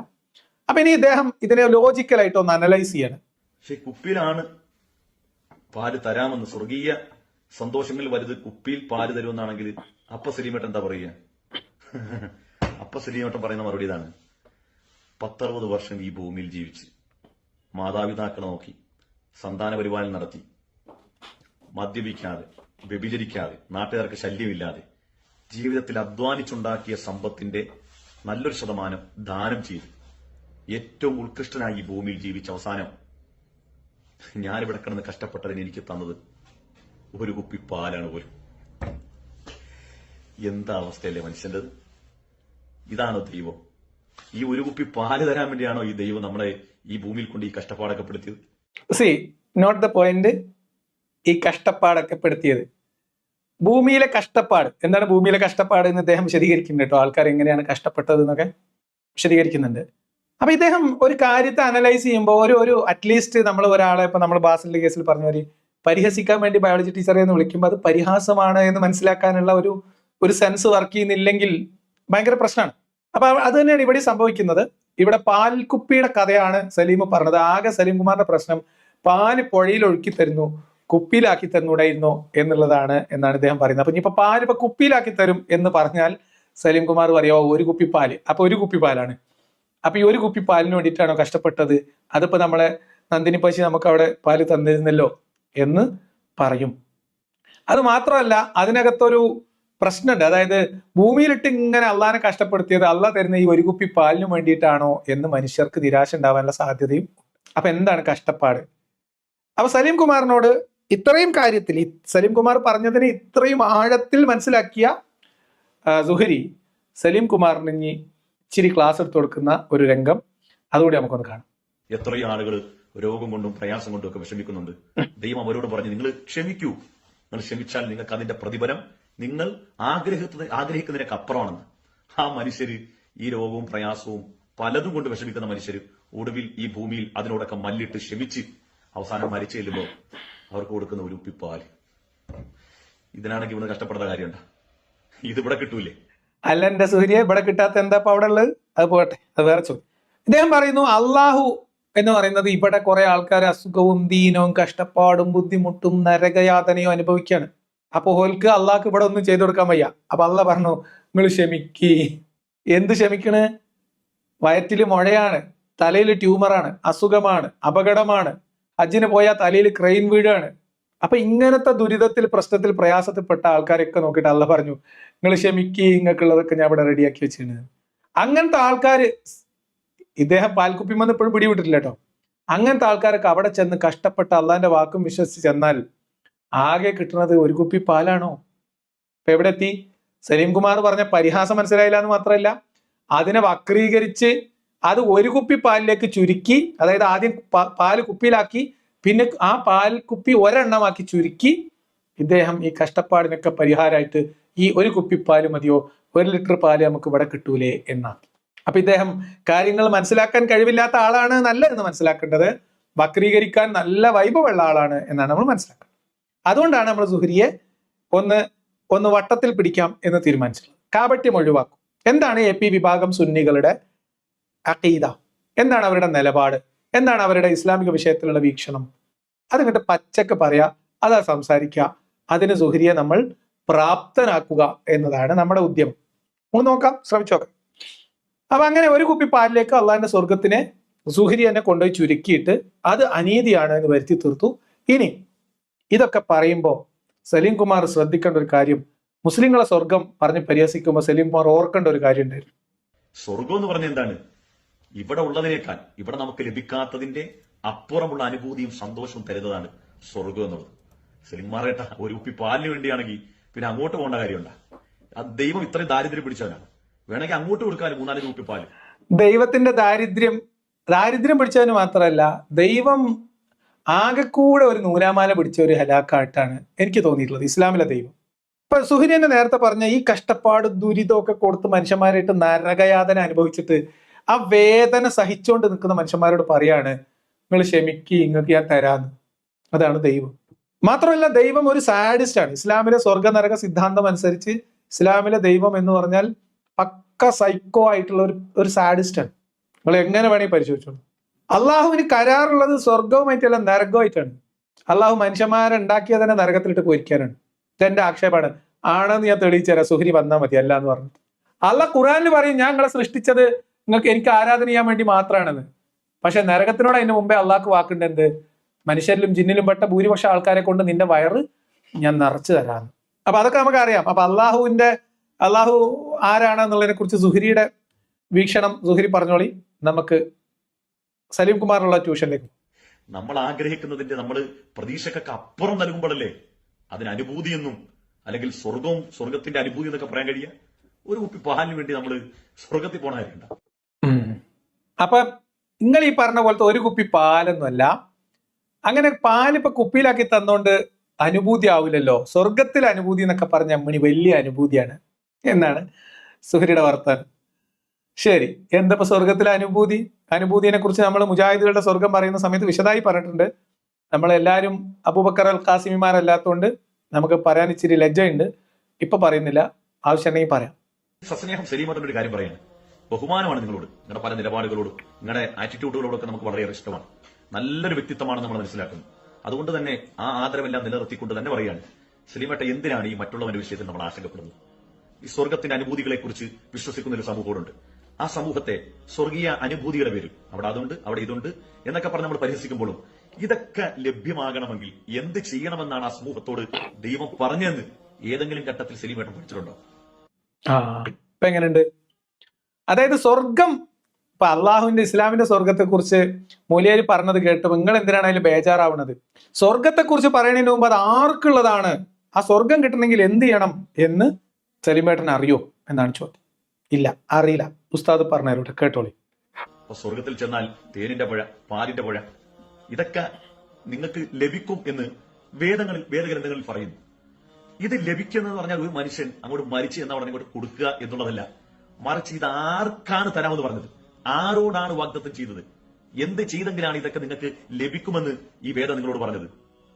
ഇവിടെ മുതൽ ഇനി ശ്രദ്ധിക്കണം കേട്ടോ. ഇവിടെ അതിന്റെ കോറായിട്ടുള്ള കാര്യത്തെ മറച്ചു വെച്ച് ഉപരിപ്ലവമായ ഒരു കഥ മെനയാണ്. എന്ന് പറഞ്ഞാൽ ഇസ്ലാമിലെ സ്വർഗം എന്ന് പറഞ്ഞാൽ നല്ല മനുഷ്യർക്ക്, ധർമ്മനിഷ്ഠയോടെ ജീവിച്ച മനുഷ്യർക്ക്, സൽക്കർമ്മങ്ങൾ പ്രവർത്തിച്ചവൾക്ക് ഉള്ളതാണ് എന്ന് പറഞ്ഞിട്ട് യഥാർത്ഥത്തിൽ ആ സൽക്കർമ്മത്തിന്റെ അടിസ്ഥാനമായിട്ടുള്ള തൗഹീദ് സൗഹര്യാണ് വിഴുങ്ങണ്. എന്നിട്ട് നാട്ടുകാരോട് പറയാൻ പറ്റുന്ന കോലത്തിലുള്ള ഒരു കഥ പറയാണ്. അതിലേക്ക് ഞാൻ വരാം. എന്താണ് ഞാൻ ഈ പറഞ്ഞതിന്റെ ചുരുക്കം എന്ന് നിങ്ങൾക്ക് മനസ്സിലായിട്ടില്ലെങ്കിൽ, ഞാൻ നേരത്തെ പറഞ്ഞതുപോലെ ഇസ്ലാം എന്ന് പറയുന്നതിനെ മനുഷ്യർക്ക് മുന്നിൽ വളരെ മികച്ച എന്തോ ഒരു സാമൂഹ്യ ധാർമ്മിക പദ്ധതിയായിട്ട് അവതരിപ്പിക്കുക എന്നതാണ് സുഹരിയുടെ ദൗത്യം. അതിന് ഇസ്ലാമിന്റെ അഖീദയാണ് ഇദ്ദേഹം പല സമയത്തും എടുത്ത് നിക്കറിന്റെ പോക്കറ്റിൽ ഇടുന്നത്. ഇനി ഇദ്ദേഹം സ്വർഗം ആർക്കൊക്കെ കിട്ടും, എന്ത് ചെയ്താൽ കിട്ടും എന്ന് പറയുന്നിടത്ത് ഇസ്ലാമിക വിശ്വാസി ആദ്യം പറയേണ്ട കാര്യം വിഴുങ്ങുകയോ തട്ടിത്തെറിപ്പിച്ച് മാറ്റിവെക്കുകയോ ചെയ്യും. അതിനെക്കുറിച്ച് പ്രതിപാദ്യമേ ഇല്ല. എന്നിട്ടോ ഇനി എന്തൊക്കെ ചെയ്താൽ ആർക്കൊക്കെ സ്വർഗം കിട്ടും, ഇത് കേട്ടാൽ തോന്നും എനിക്കും നിങ്ങൾക്കൊക്കെ സ്വർഗം കിട്ടും എന്നാണ് ഇസ്ലാമിന്റെ വിശ്വാസം എന്ന്. ഓക്കെ, ഇനി നിങ്ങളത് കേട്ടോളെ. നിങ്ങളുടെ മാതാപിതാക്കളെ പൊന്നുപോലെ നോക്കണേ. നിങ്ങളുടെ സ്വർഗം പോലും ആ മാതാവിന്റെ കാൽച്ചോട്ടിലാണ്. അത്രത്തോളം മഹത്വമുള്ളവരാണ് അവർ എന്ന് പറയും. അവരെ സംരക്ഷിക്കുന്നവർക്ക് വാസസ്ഥലം സ്വർഗമാണെന്ന് പറഞ്ഞു. അതെ. അപ്പൊ വാപ്പാനി ഉമ്മാനി നല്ലോണം നോക്കിയ സ്വർഗം കിട്ടും എന്നാണ് ഇപ്പൊ നിങ്ങൾ മനസ്സിലാക്കേണ്ടത്. ശ്രദ്ധിച്ച് കേൾക്കണേ. ലോകത്തെ എല്ലാ മനുഷ്യന്മാരും അവനവന്റെ ഉപ്പാനി ഉമ്മാനി നന്നായിട്ട് നോക്കും. ചില ആളുകള് മനുഷ്യപ്പറ്റില്ലാത്തവര്, അത് മനുഷ്യരുടെ സ്വഭാവം ക്വാളിറ്റി ഇല്ലാത്തവര്, പല കാരണങ്ങൾ കൊണ്ട് പല സാഹചര്യങ്ങൾ കൊണ്ട് ഈ തരത്തിൽ മാനവികമായ മൂല്യങ്ങളില്ലാത്ത മനുഷ്യർ, അത് ഇസ്ലാമിലും ഉണ്ടാവും, ഹിന്ദുവിലും ഉണ്ടാവും, ക്രിസ്ത്യാനിയിലും ഉണ്ടാവും, നിരീശ്വരവാദിയിലും യുക്തിവാദിയിലും എല്ലാത്തിലും ഉണ്ടാവും. അല്ലാത്തവരൊക്കെ മാതാപിതാക്കളെ ബഹുമാനിക്കുകയും മാതാപിതാക്കൾ മക്കളോട് നല്ല രീതിയിൽ പെരുമാറുകയും നല്ല രീതിയിൽ സംരക്ഷിക്കുകയും ഏറ്റവും ചുരുങ്ങിയ നല്ല രീതിയിൽ സംസാരിക്കുകയൊക്കെ ചെയ്തിട്ടുണ്ടെങ്കിൽ ആ മക്കൾക്ക് തിരിച്ചങ്ങോട്ടും മാതാപിതാക്കളോടും സ്നേഹവും കടപ്പാടും നന്ദിയും ഒക്കെ ഉണ്ടാവും. ഇത് മനുഷ്യബന്ധങ്ങളിൽ ഏറ്റവും ഇഴയടുപ്പമുള്ള ബന്ധമാണ് മാതാപിതാക്കളും മക്കളും തമ്മിലുള്ള ബന്ധം. മുറിച്ചു കളഞ്ഞാൽ മുറിക്കാൻ പറ്റാത്ത ബന്ധം. അപ്പൊ ആ ബന്ധത്തെ പരസ്പരം ബഹുമാനിക്കുകയും സ്നേഹിക്കുകയും ചെയ്യുന്ന ആളുകളെ സംബന്ധിച്ച് അവര് ആരാണോ ദുരിതത്തിലുള്ളത് അപ്പൊ സഹായിക്കും. ഞാൻ കണ്ടിട്ടുണ്ട് 60 വയസ്സിനടുത്ത് പ്രായമുള്ള വീൽ ചെയറിലായ മകളെ പരിപാലിക്കുന്ന ഒരമ്മയെ ഞാൻ കണ്ടിട്ടുണ്ട്. അവർക്ക് 90 വയസ്സിന് മുകളിൽ പ്രായമുണ്ട്. അപ്പൊ 65 വയസ്സായ മകളെ 90 വയസ്സുള്ള അമ്മ പരിപാലിക്കുന്നത് അതേപോലെ തന്നെ 95 വയസ്സുള്ള മുത്തച്ഛനെ പേരക്കുട്ടികൾ പരിപാലിച്ച് കൊണ്ടു നടക്കുന്നതൊക്കെ നമുക്ക് കാണാൻ പറ്റും. അതെല്ലാവരും ഒന്നും ഈ അവരുടെ മാതാവിന്റെ കാലിന്റെ അടിയിൽ സ്വർഗമുണ്ട്, മാതാവ് മരിച്ചിട്ട് ആ കാലിന്റെ അടിയത്തെ മണ്ണ് മാന്തി സ്വർഗത്തേക്ക് പോകാം എന്ന പൂതി വെച്ച് നടക്കുന്നവർ മാത്രമല്ല. സൂര്യ മനസ്സിലാക്കേണ്ടത്, ഉമ്മാനെ സ്നേഹിക്കുന്നത് ഉമ്മാന്റെ കാലിന്റെ അടിയത്തെ സ്വർഗത്തേക്ക് പോകാനല്ല. മാനുഷികമായ സ്നേഹം, വൈകാരികമായിട്ടുള്ള ബന്ധം, അടുപ്പം എന്നതിനെ കുറിച്ചൊന്നും യാതൊരു ഗ്രാഹ്യവും ഇല്ലാത്ത ഒരു മതമാണ്, ഒരു ധർമ്മമാണ് ഇസ്ലാം.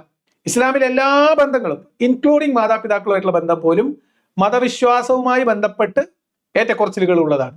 ഉമ്മാന്റെ കാലിന്റെ അടിയിലാണ് സ്വർഗം എന്ന് പറഞ്ഞ അതേ മുഹമ്മദിന്റെ മുമ്പിൽ വെച്ചിട്ടാണ് അബൂ ഉബൈദത്തുൽ ജറാഹ് മുഹമ്മദിനെ വെല്ലുവിളിച്ചു എന്നതിന്റെ പേരിൽ വാപ്പാന്റെ തല ഫുട്ബോൾ പോലെ തട്ടിയിട്ട് അതിങ്ങനെ പറന്നു പോയി എന്ന് മഅദനി ഉസ്താദ് വയലൂർ. എന്തിന്റെ പേരില? മുഹമ്മദ് നബീനെ ചീത്ത വിളിക്കുന്നവര്. മറ്റൊരാൾ സ്വന്തം മക്കളെ പ്രസവിച്ച സ്ത്രീയെ കടാര കൊണ്ട് കുത്തി പരിക്കേൽപ്പിച്ച് ചെറിയ കുഞ്ഞു പൈതങ്ങളുള്ള ആള്, അതോ ഗർഭിണിയോ, കുത്തിക്കൊന്നിട്ട് നബീന്റെ അടുത്ത് വന്നിട്ട് പറഞ്ഞത് ഓളെ രക്തം അനുവദനീയമാണ് എന്ന്. എന്തിന്റെ പേരിൽ? മുഹമ്മദിനെ ചീത്ത വിളിച്ചു എന്നാണ്. അപ്പൊ ഇതൊക്കെ കണ്ടീഷൻസ് അപ്ലൈ ആണ്. പക്ഷെ സുഹരി പറയുമ്പോ എന്താ, പാപ്പാനി ഉമ്മാനിയും പൊന്നുപോലെ നോക്കിയവർക്കൊക്കെ സ്വർഗമുണ്ട്, അതാണ് ഇസ്ലാമിന്റെ കാഴ്ചപ്പാട് നമുക്ക് തോന്നും. അതിന്റെ അപ്പുറത്ത് 2-3 സ്റ്റാർ ഉണ്ട്, കണ്ടീഷൻസ് അപ്ലൈ. ആ കണ്ടീഷൻസിന്റെ ലിസ്റ്റ് വേറെ ഉണ്ട്. അതിലെ മെയിൻ കണ്ടീഷൻ ഇദ്ദേഹം പറയുന്നേ ഇല്ല. അതിലേക്ക് നമുക്ക് ലാസ്റ്റ് വരാം. അപ്പോ ഉമ്മാനെ സ്നേഹിച്ചാൽ, ഉമ്മാനെ സ്നേഹിക്കുന്നവർ സ്വർഗം കിട്ടാൻ വേണ്ടി സ്നേഹിക്കുന്നവരല്ല. ഉമ്മാനെ സ്നേഹിക്കുന്നവർ, വാപ്പാനെ സ്നേഹിക്കുന്നവര്, കൂടപ്പിറപ്പുകളോട് സ്നേഹബന്ധം പുലർത്തുന്നവര്, അവരെ പ്രശ്നങ്ങളിൽ സഹായിക്കുന്നവര്, മാനസികമായിട്ട് സപ്പോർട്ട് ചെയ്യുന്നവര്, ഇവരൊക്കെ നാളെ മരിച്ചു എന്നിട്ട് എന്തോ സ്വർഗം കിട്ടാൻ വേണ്ടിയിട്ട് കണക്ക് പുസ്തകം എഴുതി വെച്ചിട്ട് ഉമ്മാനെ സ്നേഹിക്കുന്നവരാണ് എല്ലാവരും എന്ന് ധരിക്കരുത്. എനിക്ക് നാളെ മരിച്ചു എന്നിട്ട് സ്വർഗം കിട്ടണം എന്ന ഒരു ആഗ്രഹത്തിന്റെ പുറത്ത് മാത്രമാണ് ഒരാൾ ഉമ്മാനെ സ്നേഹിക്കണമെങ്കിൽ എന്തായിരിക്കും ആ മകന്റെ ഉള്ളിലുള്ള ഉമ്മാനോടുള്ള സ്നേഹം എന്ന് ആലോചിക്കും. ഉമ്മാക്ക് മുറുക്കാൻ വാങ്ങിയിട്ട്, വല്യമാക്ക് മുറുക്കാൻ വാങ്ങിയിട്ട് ഇങ്ങനെ മറ്റേ ഉജാല വണ്ടിയുടെ വണ്ടി ഉറുത്തി ഇങ്ങനെ നടത്തുന്ന ചെറുക്കൻ സ്വർഗത്തിൽ പോയിട്ട് എനിക്ക് ഹൂറിനെ കിട്ടല്ലോ എന്ന് പറഞ്ഞിട്ടാ ഒരു ആണോ സുഹരിയെ? നമുക്കൊക്കെ വല്യമാരുണ്ടായിരുന്നില്ലേ? അപ്പൊ ഇത് ഒരു തരം എന്താ പറയാ, വളരെ വൈകൃതമാണ്. ഇവരുടെ സ്വർഗസങ്കല്പം തന്നെ വികൃതമാണ്. മനുഷ്യന്റെ നൈസർഗികമായിട്ടുള്ള വികാരങ്ങളെ, വൈകാരികമായിട്ടുള്ള ബന്ധങ്ങളെ, ഇഴയടുപ്പങ്ങളെ ഒന്നും അറിയുക പോലും ചെയ്യാത്ത ആളാണ് മുഹമ്മദ് നബി. ഇസ്ലാമിലെല്ലാം ഭയങ്കര റോബോട്ടിക് ആയിട്ടുള്ള കാര്യങ്ങളാണ് പല കാര്യങ്ങളും. ഇപ്പൊ ഇസ്ലാമിലെ ഭാര്യ ഭർത്തൃ ബന്ധം, ഇവര് പിന്നെ നിങ്ങൾക്ക് ഓള് അണക്ക് പുതപ്പാണ്, ഓൻ അണക്ക് പുതപ്പാണ് ഓളോടൊക്കെ പറയും. പക്ഷെ അൾട്ടിമേറ്റ്ലി ഇത് കേവലമായ ഈ മഹർ കൊടുത്തിട്ടുള്ള ഇടപാട് എന്ന് പറയുന്നതിലാണ് ഇസ്ലാമിന്റെ വിവാഹം നിൽക്കുന്നത്. അതിനപ്പുറത്തേക്കുള്ള വൈകാരികമായിട്ടുള്ള ബന്ധങ്ങളെ കുറിച്ചോ അതിന്റെ പരിഗണനകളെ കുറിച്ചോ ഇസ്ലാമിൽ നിങ്ങൾക്ക് കാണാനേ പറ്റില്ല. ഭയങ്കരമായിട്ട് പറയുന്ന എക്സ്ട്രീം ആയിട്ടുള്ള വാദങ്ങളൊക്കെ അങ്ങറ്റത്തെ വഷളത്തരങ്ങളായിരിക്കും. നിങ്ങൾ ഭാര്യമാരെ പരിഗണിക്കണം, ഭാര്യമാരെയും കൂടി പരിഗണിക്കണം എന്നൊക്കെ പറയുന്ന കുറെ പ്രയോഗങ്ങളുണ്ട്. അതേ സമയത്ത് ഭാര്യയ്ക്ക് ചെലവിന് കൊടുക്കണമെങ്കിലുള്ള പിന്നെ നിബന്ധനകൾ, ചെലവ് നിർബന്ധമാകണമെങ്കിൽ, ചെലവ് കൊടുക്കൽ ബാധ്യതയാവണമെങ്കിലുള്ള നിബന്ധനകൾ, ഇതൊക്കെ വായിച്ചു കഴിഞ്ഞാൽ ഇതെല്ലാം കൂടെ എടുത്ത് നമുക്ക് തോട്ടിലിടാൻ തോന്നും. അതുകൊണ്ട് ഇത് വളരെ മെക്കാനിക്കലായ ഗിവ് ആൻഡ് ടേക്ക്. നിക്കാഹിന് മഹർ കൊടുക്കുന്നു, സ്ത്രീയുടെ ശരീരം വാങ്ങുന്നു. ഉമ്മാനെ പരിരക്ഷിക്കുന്നു, പകരം സ്വർഗത്തിൽ ഹൂറിനെ കിട്ടും എന്ന് കണക്കെഴുതി വെക്കുന്നു. ഈ കച്ചവട യുക്തി അല്ലാതെ, അതിന് കാരണം എന്താ? മുഹമ്മദ് അൾട്ടിമേറ്റ്ലി കച്ചവടക്കാരനാണ്, ലാഭമല്ലാതെ കച്ചവടക്കാരൊന്നും ചെയ്യില്ലല്ലോ. ഈ മൈൻഡ് സെറ്റ് ആണ്, മുഹമ്മദിന്റെ കച്ചവട യുക്തി മാത്രമാണ് ഇസ്ലാമിലുള്ളത്. അപ്പൊ ഇവരൊക്കെ വിചാരിക്കുന്നത് ഇവിടെ കഷ്ടപ്പെട്ട അവിടെ കിട്ടും. ഇതാണ് കേട്ടോ ഒരു കഷ്ടപ്പാട്. ഉമ്മാനെ നോക്കലൊക്കെ വലിയ കഷ്ടപ്പാടാണ് എന്ന് ആലോചിച്ചോക്കണം. ഇവിടെ കഷ്ടപ്പെട്ട് ഉമ്മാനെ നോക്കുക. എന്തിനാ? മരിച്ചു ചെന്നിട്ട് സ്വർഗം കിട്ടണം. ഉമ്മാന്റെ കാലിന്റെ അടിയിൽ സ്വർഗം ഉണ്ട് എന്ന് അള്ള പറഞ്ഞിരിക്കണ്. അതുകൊണ്ട് കഷ്ടപ്പെട്ടിട്ടാണെങ്കിലും ഉമ്മാനോട് പറയാം. പിന്നെ ഛേ എന്നൊരു വാക്ക് പോലും പറയരുതെന്ന് ഹദീസിലുണ്ട്. അതുകൊണ്ട് ഒരിക്കലും ഉമ്മാനോട് ഛേ എന്നൊരു വാക്ക് പോലും പറയില്ല. അങ്ങനെ നോക്കും. എന്തിനാ? മരിച്ചുപോയ സ്വർഗം കിട്ടും, അത്രേ ഉള്ളൂ. എന്തിനാ നിങ്ങൾ ഉമ്മാനെ നോക്കണേ? എന്തിനാ നിങ്ങൾ ഉമ്മാനെ സ്നേഹിക്കണേ? എന്തിനാ നിങ്ങൾ മക്കൾക്ക് ഭക്ഷണം കൊടുക്കുന്നതും അവരെ വൈകാരികമായിട്ട് അവരെ ചേർത്ത് പിടിക്കുന്നതും? ഇപ്പൊ എന്റെ മോന് എല്ലാ ദിവസവും കിടന്നുറങ്ങണമെങ്കിൽ എന്നെ കെട്ടിപ്പിടിച്ച് ഒരു ഉമ്മ കൊടുത്ത് ഒരു ഗുഡ് നൈറ്റ് കിട്ടണം. അത് ഞാൻ ചെയ്യണ എന്തിനാ? മരിച്ചു വെച്ച് സ്വർഗം കിട്ടാന് അല്ലേ? അവന് എന്നോട് സ്നേഹം കാണിക്കുന്നത് എന്തിനാ? ഓ മരിച്ചതിന് എനിക്ക് സ്വർഗം കിട്ടാന്. ഇതാണ് ഇസ്ലാമിന്റെ ലോജിക്ക്. ഇത് മനുഷ്യന്മാരോട് പറയാൻ പറ്റുന്ന സാധനമല്ല എന്ന് ആദ്യം മനസ്സിലാക്കുക. കച്ചവടമാണ്. നിങ്ങൾ ബന്ധങ്ങൾ എടുത്താലും എന്തെടുത്താലും. എന്നിട്ട് വേറെ നിങ്ങൾ അനാഥകൾ, വിധവകൾ, ഇവരെ നിങ്ങൾ സംരക്ഷിക്കണേ, ചേർത്ത് പിടിക്കണേ. പൊന്നാര സൂര്യ പറയിപ്പിക്കല്ലേ. മുഹമ്മദ് ഒരു അനാഥനെ സംരക്ഷിച്ച് നിർബന്ധിച്ച് പെണ്ണ് കെട്ടിച്ചു കൊടുത്ത്, കെട്ടിയ പെണ്ണിനെ കുറച്ചു ദിവസം കഴിഞ്ഞപ്പോൾ കാര്യം തീർത്ത് ആ പെണ്ണിനെ കല്യാണം കഴിക്കാൻ വേണ്ടി ഇനി അങ്ങനെ ദത്ത് സമ്പ്രദായം തന്നെ വേണ്ട എന്ന് വിചാരിച്ച് ദത്ത് നിർത്തലാക്കിയ മുത്ത് മുതലാണ് മുഹമ്മദ് നബി. അനാഥകളെ സംരക്ഷിക്കണേ, വിധവകളെ സംരക്ഷിക്കണേ. അത് സെയ്ദിന്റെ കാര്യത്തിൽ ശരിയാണ്. ആദ്യം സെയ്ദ് ഒരു അനാഥനായിരുന്നു, സെയ്ദിനെ സംരക്ഷിച്ചു. സെയ്ദ് വിവാഹം കാര്യം തീർത്തപ്പോ ഇവര് വിധവയായി. വിധവ എന്ന് പറയാൻ പറ്റുമോ എനിക്കറിയില്ല. എന്തായാലും ഭർത്താവില്ലാത്ത ആളായി. അപ്പൊ അവര് സംരക്ഷിക്കണ്ടേ? മുഹമ്മദ് നബി അവര് സംരക്ഷിച്ചു. അപ്പൊ അവരെ സംരക്ഷിക്കാൻ അവിടുത്തെ നാട്ടുകാർ സമ്മതിക്കൂല. കാരണം വളർത്തു മക്കൾ പറഞ്ഞാൽ സ്വന്തം മക്കളെ പോലെയാണ്, അയാളുടെ ഭാര്യ എന്ന് പറഞ്ഞാൽ സ്വന്തം മകളെ പോലെയാണ്. അതുകൊണ്ട് കല്യാണം കഴിക്കാൻ പറ്റില്ല. അപ്പൊ എന്ത് ചെയ്തു നബി? നിയമം ഇറക്കി, ദത്തുപുത്രന്മാർ നിങ്ങളുടെ യഥാർത്ഥ പുത്രന്മാരല്ല. അപ്പൊ പിന്നെ കുഴപ്പമില്ല. ടെക്നിക്കലി നിയമത്തെ സെറ്റാക്കിയാൽ മതി. ആ കണക്ക് വെച്ച് സ്വന്തം മകളെ കല്യാണം കഴിക്കാം എന്ന് എഴുതി പഠിപ്പിച്ച പുസ്തകം ഈ അസ്ഹരി പ്രതിനിധാനം ചെയ്യുന്ന വിഭാഗത്തിന്റെ പ്രധാനപ്പെട്ട ഫിഖ്ഹി ഗ്രന്ഥമായിട്ടുള്ള ഫത്വൽ മുഈനിലുണ്ട്. ആങ്ങളെയും പെങ്ങളും തമ്മിൽ കല്യാണം കഴിക്കാൻ അനുവദിക്കുന്ന ഭാഗങ്ങളുണ്ട്. കല്യാണം സഹിഹാവുന്നത്, വാപ്പാക്ക് മകളെ കെട്ടിച്ചുകൊടുക്കാൻ പള്ളിക്കത്തെ കാളിക്ക് കഴിയുന്ന സംഭവങ്ങളുണ്ട്. കാരണം എന്താ? അവിടെയൊക്കെ ഈ ടെക്നിക്കൽ വശങ്ങളാണ് ഇതിൽ പ്രധാനം. ഇത് കേവലം യാന്ത്രികമാണ്. മനുഷ്യർ തമ്മിലുള്ള വൈകാരിക ബന്ധങ്ങൾ, രക്തബന്ധം ഇതൊന്നും പ്രസക്തമല്ല. മതബന്ധമാണ്, മതനിയമമാണ് ഇവിടെയൊക്കെ പ്രസക്തമായിട്ടുള്ള പ്രശ്നം. എന്തുകൊണ്ടാണ് ഞാനിപ്പം മകളെ കെട്ടുന്ന വാപ്പ എന്ന് പറഞ്ഞതെന്ന് വെച്ചാൽ, സുഹരി ഇത് ഒരു കൊല്ലം മുമ്പത്തെയാണ്. ഇത്ര പോളിഷ്ഡ് ആവുന്നതിന് മുൻപുള്ള ഒരു ശരാശരി വിശ്വാസിക്ക് ഇസ്ലാമിനെ ആരെങ്കിലും കളിയാക്കിയാൽ പറയാവുന്ന ഏറ്റവും പ്രധാനപ്പെട്ട ആരോപണം ഈ വീഡിയോയിൽ ഇദ്ദേഹം ഉന്നയിക്കുന്നുണ്ട്. അതെന്താണെന്ന് മനസ്സിലായവർ കമന്റ് ബോക്സിൽ എഴുതുക. അതുകൊണ്ടാണ് ഞാനിത് ആമുഖമായിട്ട് സൂചിപ്പിച്ചത്. ഞാൻ അവിടത്തേക്ക് വരുമ്പോൾ അത് പറയാം. പിന്നെന്താണ്? യതീമിനെ സംരക്ഷിക്കുക.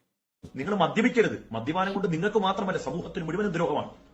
ഞാൻ ഇന്ന് നടന്നു വരുന്ന വഴിയിൽ കണ്ടൊരു കാഴ്ച നിങ്ങൾ നോക്ക്. ഞാൻ ഇന്ന് നടന്നു പോയ വഴിയിൽ കണ്ടൊരു കാഴ്ച നിങ്ങൾ ശ്രദ്ധിച്ചു. ഒരാള് മദ്യപിച്ച് വഴി കിടക്കുകയാണ്, ലക്കിട്ട് കിടക്കുകയാണ്, എന്തൊക്കെയോ അസഭ്യവും വിളിച്ചു പറയുന്നുണ്ട്. ഈ മനുഷ്യൻ ഇതൊക്കെ ചെയ്തു കൂട്ടുമ്പോഴും ഇത്തരം തിന്മകളിലേക്ക് പോകാതെ ധർമ്മനിഷ്ഠയോടുകൂടി സമൂഹത്തിന് ഉപദ്രവമില്ലാതെ ജീവിക്കുന്ന മനുഷ്യരുണ്ടല്ലോ. അങ്ങനെ ജീവിക്കുന്നവർക്ക് സ്വർഗം തരാമെന്നും ദൈവം പറഞ്ഞിട്ടുണ്ട്. അങ്ങനെയുള്ളവർക്ക് ലഹരിയില്ലാത്ത മദ്യം തരാമെന്നും ദൈവം വാഗ്ദത്തം ചെയ്തിട്ടുണ്ട്. പിന്നെ കള്ളുടിക്കാത്തവർക്ക് പടച്ചോൻ ലഹരിയില്ലാത്ത മദ്യം തരാമെന്ന് പറഞ്ഞിട്ടുണ്ട്. അതൊരു വലിയ ഓഫറാണ് എന്തായാലും. പിന്നെ ഇദ്ദേഹം കാണിച്ച കാഴ്ച അതാരാ എന്താണെന്നറിയില്ല, വ്യക്തി ആരാന്ന് എനിക്ക് മനസ്സിലായില്ല. എന്തായാലും ഒരു വയോധികൻ അങ്ങനെ ഒരു അവസ്ഥയിൽ കിടക്കുന്നുണ്ടെങ്കിൽ അതിന് സാമൂഹികമായിട്ടുള്ള കുറേ കാര്യങ്ങളുണ്ട്. അല്ലാതെ ഒരു വ്യക്തിയുടെ ഒരു സാമൂഹ്യ ബോധമില്ലായ്മ കൊണ്ട് മാത്രമല്ല ഒരാള് മദ്യത്തിന് അഡിക്റ്റ് ആവുന്നത്. പല കാരണങ്ങളുണ്ട്.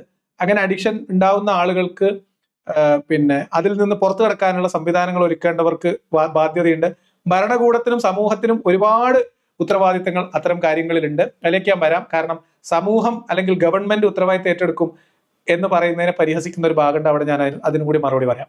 ഇവിടെ ഇദ്ദേഹം പറയുന്നത്, ഇങ്ങനെ മദ്യപിക്കാതെ, കള്ളു കുടിക്കാതെ, മദ്യം വർജിച്ച് മുന്നോട്ട് പോയാൽ അള്ളാഹു നിങ്ങൾക്ക് അവിടെ ലഹരിയില്ലാത്ത മദ്യം തരാം എന്നാണ് പറഞ്ഞത്.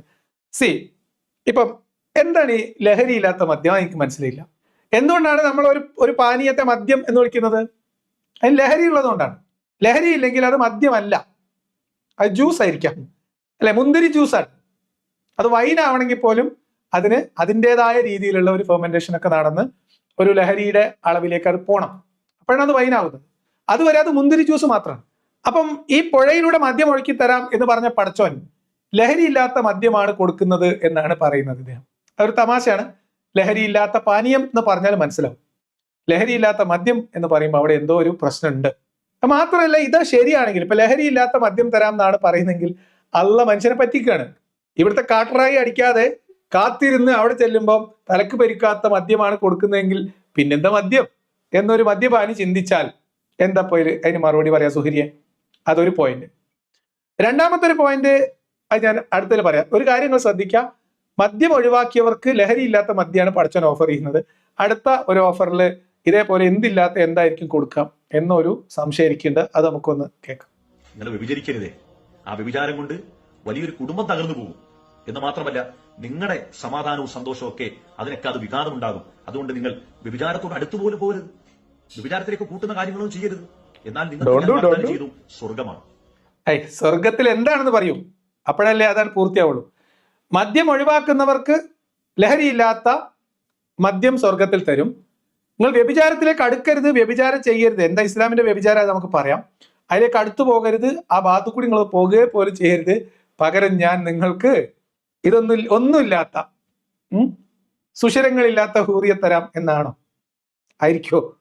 ലഹരിയില്ലാത്ത മദ്യമാണെങ്കിൽ ഹൂറികൾക്കും എന്തെങ്കിലുമൊക്കെ ഇല്ലായ്മ ഉണ്ടാവാനാണ് സാധ്യത എന്നാണ് എനിക്ക് തോന്നുന്നത്. കാരണം വ്യഭിചരിക്കാൻ പോകാതെ പിടിച്ചു നിന്നവർക്ക് കൊടുക്കുന്നതാണ് ഹൂറികൾ.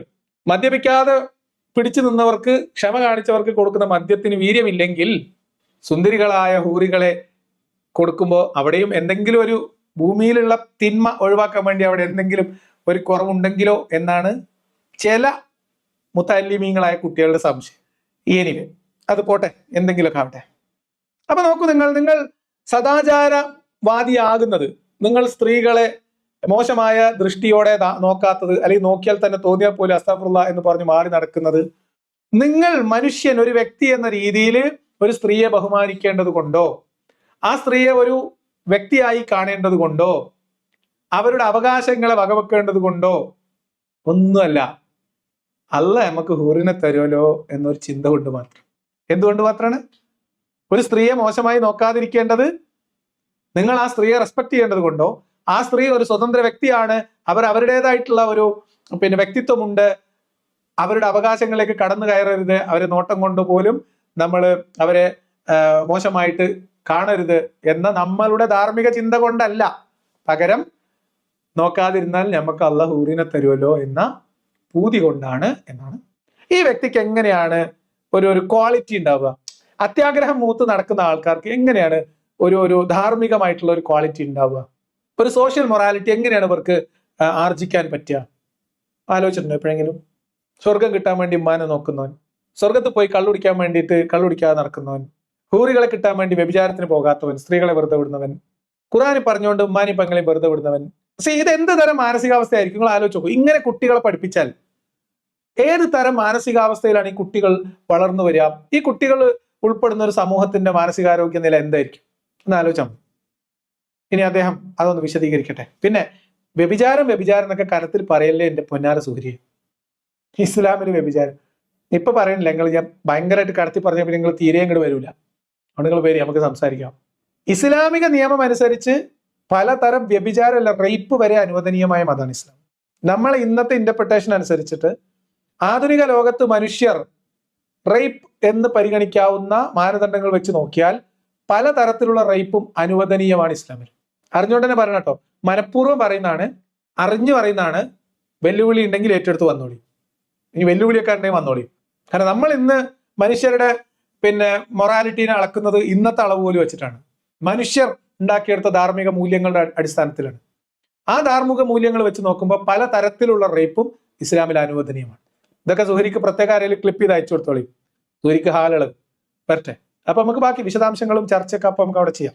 അപ്പോ ഇവിടെ ഒരാൾ പറയുന്നത് നുണ പറയരുത്. നുണയെന്നല്ല, ഇതൊക്കെ വളരെ ക്ലിയർ ആയിട്ടുള്ള കാര്യങ്ങളാണ് പറയുന്നത്. ഇതൊക്കെ നുണയാണെന്ന് സ്ഥാപിക്കാനുള്ളവർക്ക് എപ്പോഴും സ്വാഗതം. അതുകൊണ്ട് അതിലേക്ക് വരാം. അതുകൊണ്ട് വ്യഭിചാരം, ഇസ്ലാമിൽ വ്യഭിചാരം ഇല്ല എന്നൊന്നും പറയല്ലേ പ്ലീസ്. നിങ്ങൾ രോഗികളെ ചേർത്ത് പിടിക്കണേ, അപരകളായ സ്ത്രീകളെ നിങ്ങൾ ചേർത്ത് പിടിക്കണേ. എന്തിനേറെ നിങ്ങൾ അധ്വാനിച്ചുണ്ടാക്കിയ സമ്പത്തിന്റെ 2.5% നിർബന്ധമായിട്ട് നിങ്ങൾ ദാനം ചെയ്യണേ, നിങ്ങൾക്ക് സ്വർഗം ലഭിക്കുന്ന പറഞ്ഞത്. പഠിച്ചവന്റെ ഓരോരോ കുതിർത്താലിച്ചു. 2.5% ദാനം മുസ്ലിങ്ങൾക്ക് കൊടുക്കേണ്ടത് വേറെ കാര്യം. ദാനം അല്ലാതെ സക്കാത്താണ് കേട്ടോ, നിർബന്ധ ദാനം. അത് ക്ലിയർ. പിന്നെ അബലകളും ചബലകളുമായിട്ടുള്ള സ്ത്രീകളെ നിങ്ങൾ ചേർത്ത് പിടിക്കണേന്നാണ്.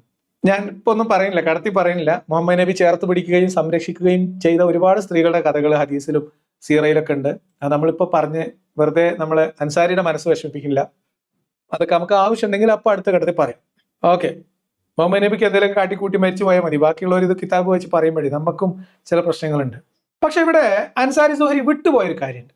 ഇദ്ദേഹം ഇത്ര നേരം പറഞ്ഞ മൂല്യങ്ങൾ, സാമൂഹികമായിട്ടുള്ള പ്രതിബദ്ധത, കുടുംബ ബന്ധം, ഒരാളുടെ മൊറാലിറ്റി, ഇതൊക്കെ പറയാനാണ് അദ്ദേഹം ശ്രമിച്ചത്.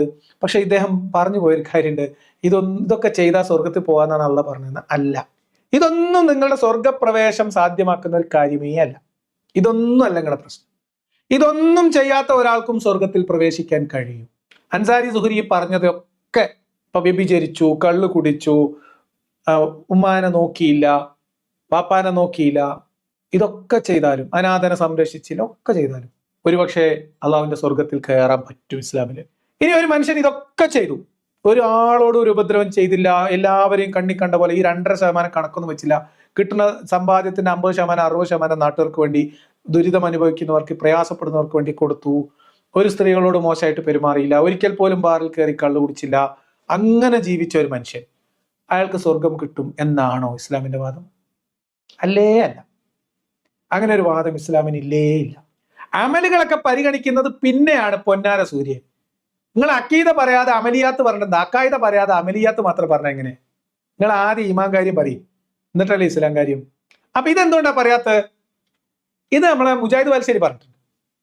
ഒരാൾ ജീവിതത്തിൽ ഒരു തെറ്റും ചെയ്തില്ല, എല്ലാവരെയും സഹായിച്ചു, സൽക്കർമ്മങ്ങൾ ചെയ്തു, നല്ല കോലത്തിൽ ജീവിച്ചു, ഇസ്ലാം പറഞ്ഞ എല്ലാ നന്മകളും ചെയ്തു, അങ്ങനെ ജീവിച്ച ഒരാൾ പക്ഷേ ഗുരുവായൂരപ്പ രക്ഷിക്കണേ എന്ന് ഒരു കിണറ്റിൽ ഉണപ്പ് വിളിച്ചു, അയാൾ സ്വർഗത്തേക്ക് പോകും.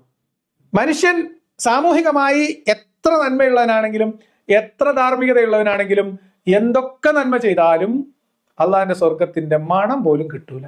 കാരണം എന്താ?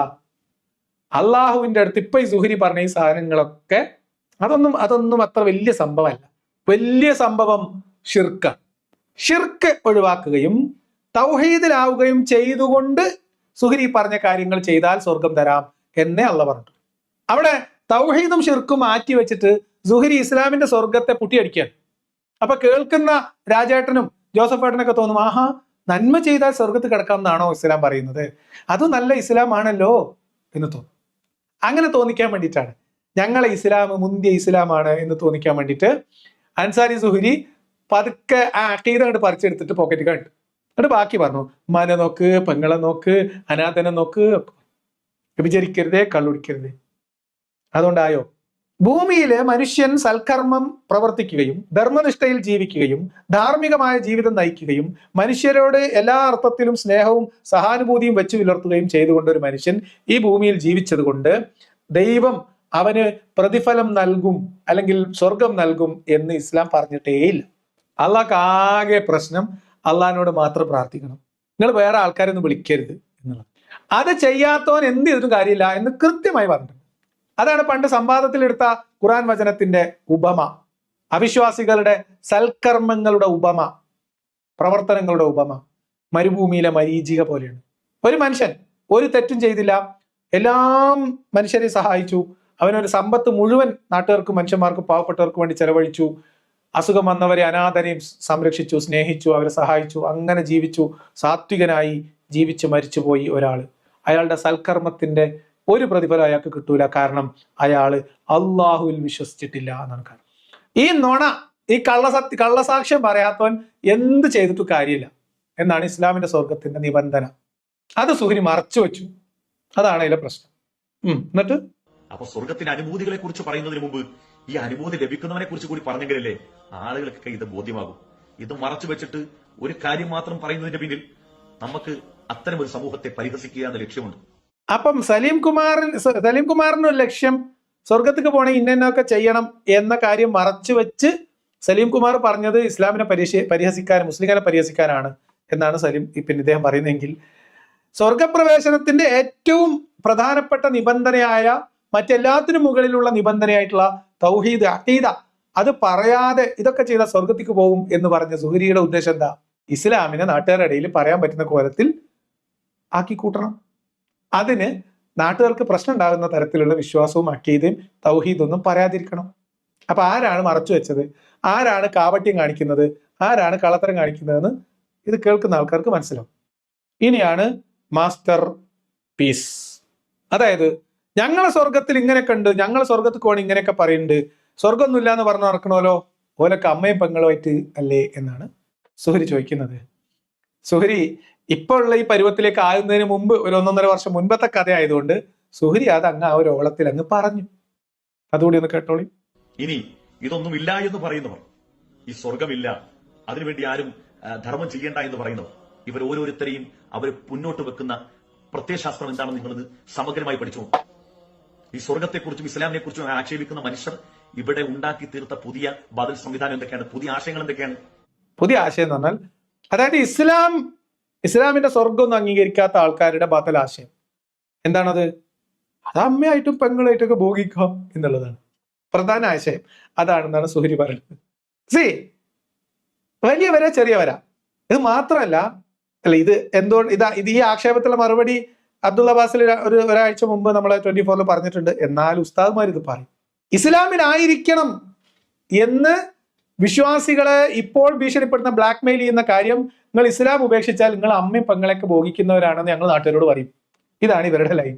ഇസ്ലാമിനെ കുറ്റം പറഞ്ഞാൽ അപ്പം ഉമ്മ പെങ്ങൾ. ഇത് വിട്ടൊരു കളി ഏത് സുഹരിക്കും ഇല്ല, ഏത് ബാലുശ്ശേരിക്കും ഇല്ല, ഏത് സലഫിക്കും ഇല്ല. കൺസെന്റ് ഉണ്ടെങ്കിൽ സ്വന്തം പെങ്ങളെ, സ്വന്തം മാതാവിനെ വരെ ഭോഗിക്കാമെന്ന് പറഞ്ഞ ആളുകൾ വിടില്ലേ? ഈ മൈത്രേയൻ എന്ന് പറഞ്ഞവൻ സമീപകാലത്ത് പറഞ്ഞെന്താണ്? അയൽവാസി വിശന്ന് പട്ടിണി കിടക്കുന്ന സമയത്ത് നമ്മൾ അവിടെ പോയി നോക്കേണ്ട കാര്യമില്ല, അതൊക്കെ ഗവൺമെന്റ് നോക്കേണ്ട കാര്യമാണ്. ഒരു രോഗിയെ ചേർത്ത് പിടിക്കേണ്ട കാര്യമില്ല, അതൊക്കെ ഇവിടുത്തെ സിസ്റ്റം ഗവൺമെന്റ് നോക്കിക്കോളതാണ്. അപ്പം സ്വർഗമോ അല്ലെങ്കിൽ ധാർമ്മികമായ ഒരു ജീവിതമോ മുന്നോട്ട് വെക്കാത്ത വ്യവസ്ഥിതികൾക്ക് പറയാനുള്ളത് ഇത്തരം അരാജകത്വവാദങ്ങളാണ്. അപ്പൊ ഇതാണ് ഇസ്ലാം. അല്ലെങ്കിൽ ഇസ്ലാമിലെ സ്വർഗത്തിലെ കളിയാക്കുന്നവരൊക്കെ രാവിലെ വൈകുന്നേരം ഉമ്മയും പെങ്ങളായിട്ട് ബന്ധപ്പെടുന്നവരാണ് എന്നാണ് അദ്ദേഹത്തിന്റെ വാദം. ഇതെന്തുകൊണ്ടാന്ന് വെച്ചാൽ എല്ലാം ഈ ഒരു അരക്കുറ്റിയിൽ ബന്ധിപ്പിക്കപ്പെട്ട മസ്തിഷ്കവുമായി നടക്കുന്നതിന്റെ പ്രശ്നം. ഒന്ന് പറഞ്ഞ് രണ്ടാമത്തേന് ചിന്ത പോകുന്നത് ഇങ്ങോട്ടാണ്. അതെന്തുകൊണ്ടാന്ന് വെച്ചാൽ ഇതിന്റെ മൂലധനവും ഇതിന്റെ ലാഭവിഹിതവും ഈ ലൈംഗിക പ്രദേശവുമായി ബന്ധപ്പെട്ടതുകൊണ്ടാണ്. അങ്ങനെയാണ് അതിനെ മനസ്സിലാക്കുന്നത്. അതാണ് ഇവരുടെ പ്രശ്നം. ഇനി വാസ്തവത്തിൽ സ്വന്തം മകളെ കല്യാണം കഴിക്കാനുള്ള വകുപ്പ് ചില പ്രത്യേക സാഹചര്യത്തിൽ ഉണ്ട് എന്നും അതിന്റെ കാരണവും വിശദീകരിച്ച പുസ്തകം പള്ളിയിൽ മദ്രസയിൽ കുട്ടികളെ പള്ളിയിലല്ല പള്ളി ദർസകളിൽ കുട്ടികളെ പഠിപ്പിക്കുന്നത് ഫത്വൽ മുയിനിലല്ലേ, അന്തയിലില്ലേ? ആങ്ങളെയും പെങ്ങളും തമ്മിൽ കല്യാണം കഴിച്ചു വന്നാൽ ആ കല്യാണം അത് സാധുവാകുന്ന കണ്ടീഷൻസ് എഴുതി വെച്ചിട്ടുള്ളത് ഫത്വൽ മുയിനിലല്ലേ? മനുഷ്യനും പട്ടിയും തമ്മിൽ ബന്ധപ്പെട്ട് കുട്ടി ഉണ്ടായാൽ അതുമായി ബന്ധപ്പെട്ടത് നജസാണോ അല്ലേ എന്ന് ചർച്ച ചെയ്ത പുസ്തകം ഫത്വൽ മുയിനല്ലേ? പോത്ത് കാളയോ മനുഷ്യനായിട്ട് ബന്ധപ്പെട്ടിട്ട് അതിൽ കുട്ടി ഉണ്ടായാൽ ആ പോത്ത് മനുഷ്യനെ ഇമാമ നിൽക്കാൻ പറ്റുമോ എന്നും ആ പോത്തിനെ ഒളിയത്തിന് ഇറക്കാൻ പറ്റുമോ എന്നും ചർച്ച ചെയ്തത് ഫത്വൽ മുയിനല്ലേ, ഇസ്ലാം അല്ലേ?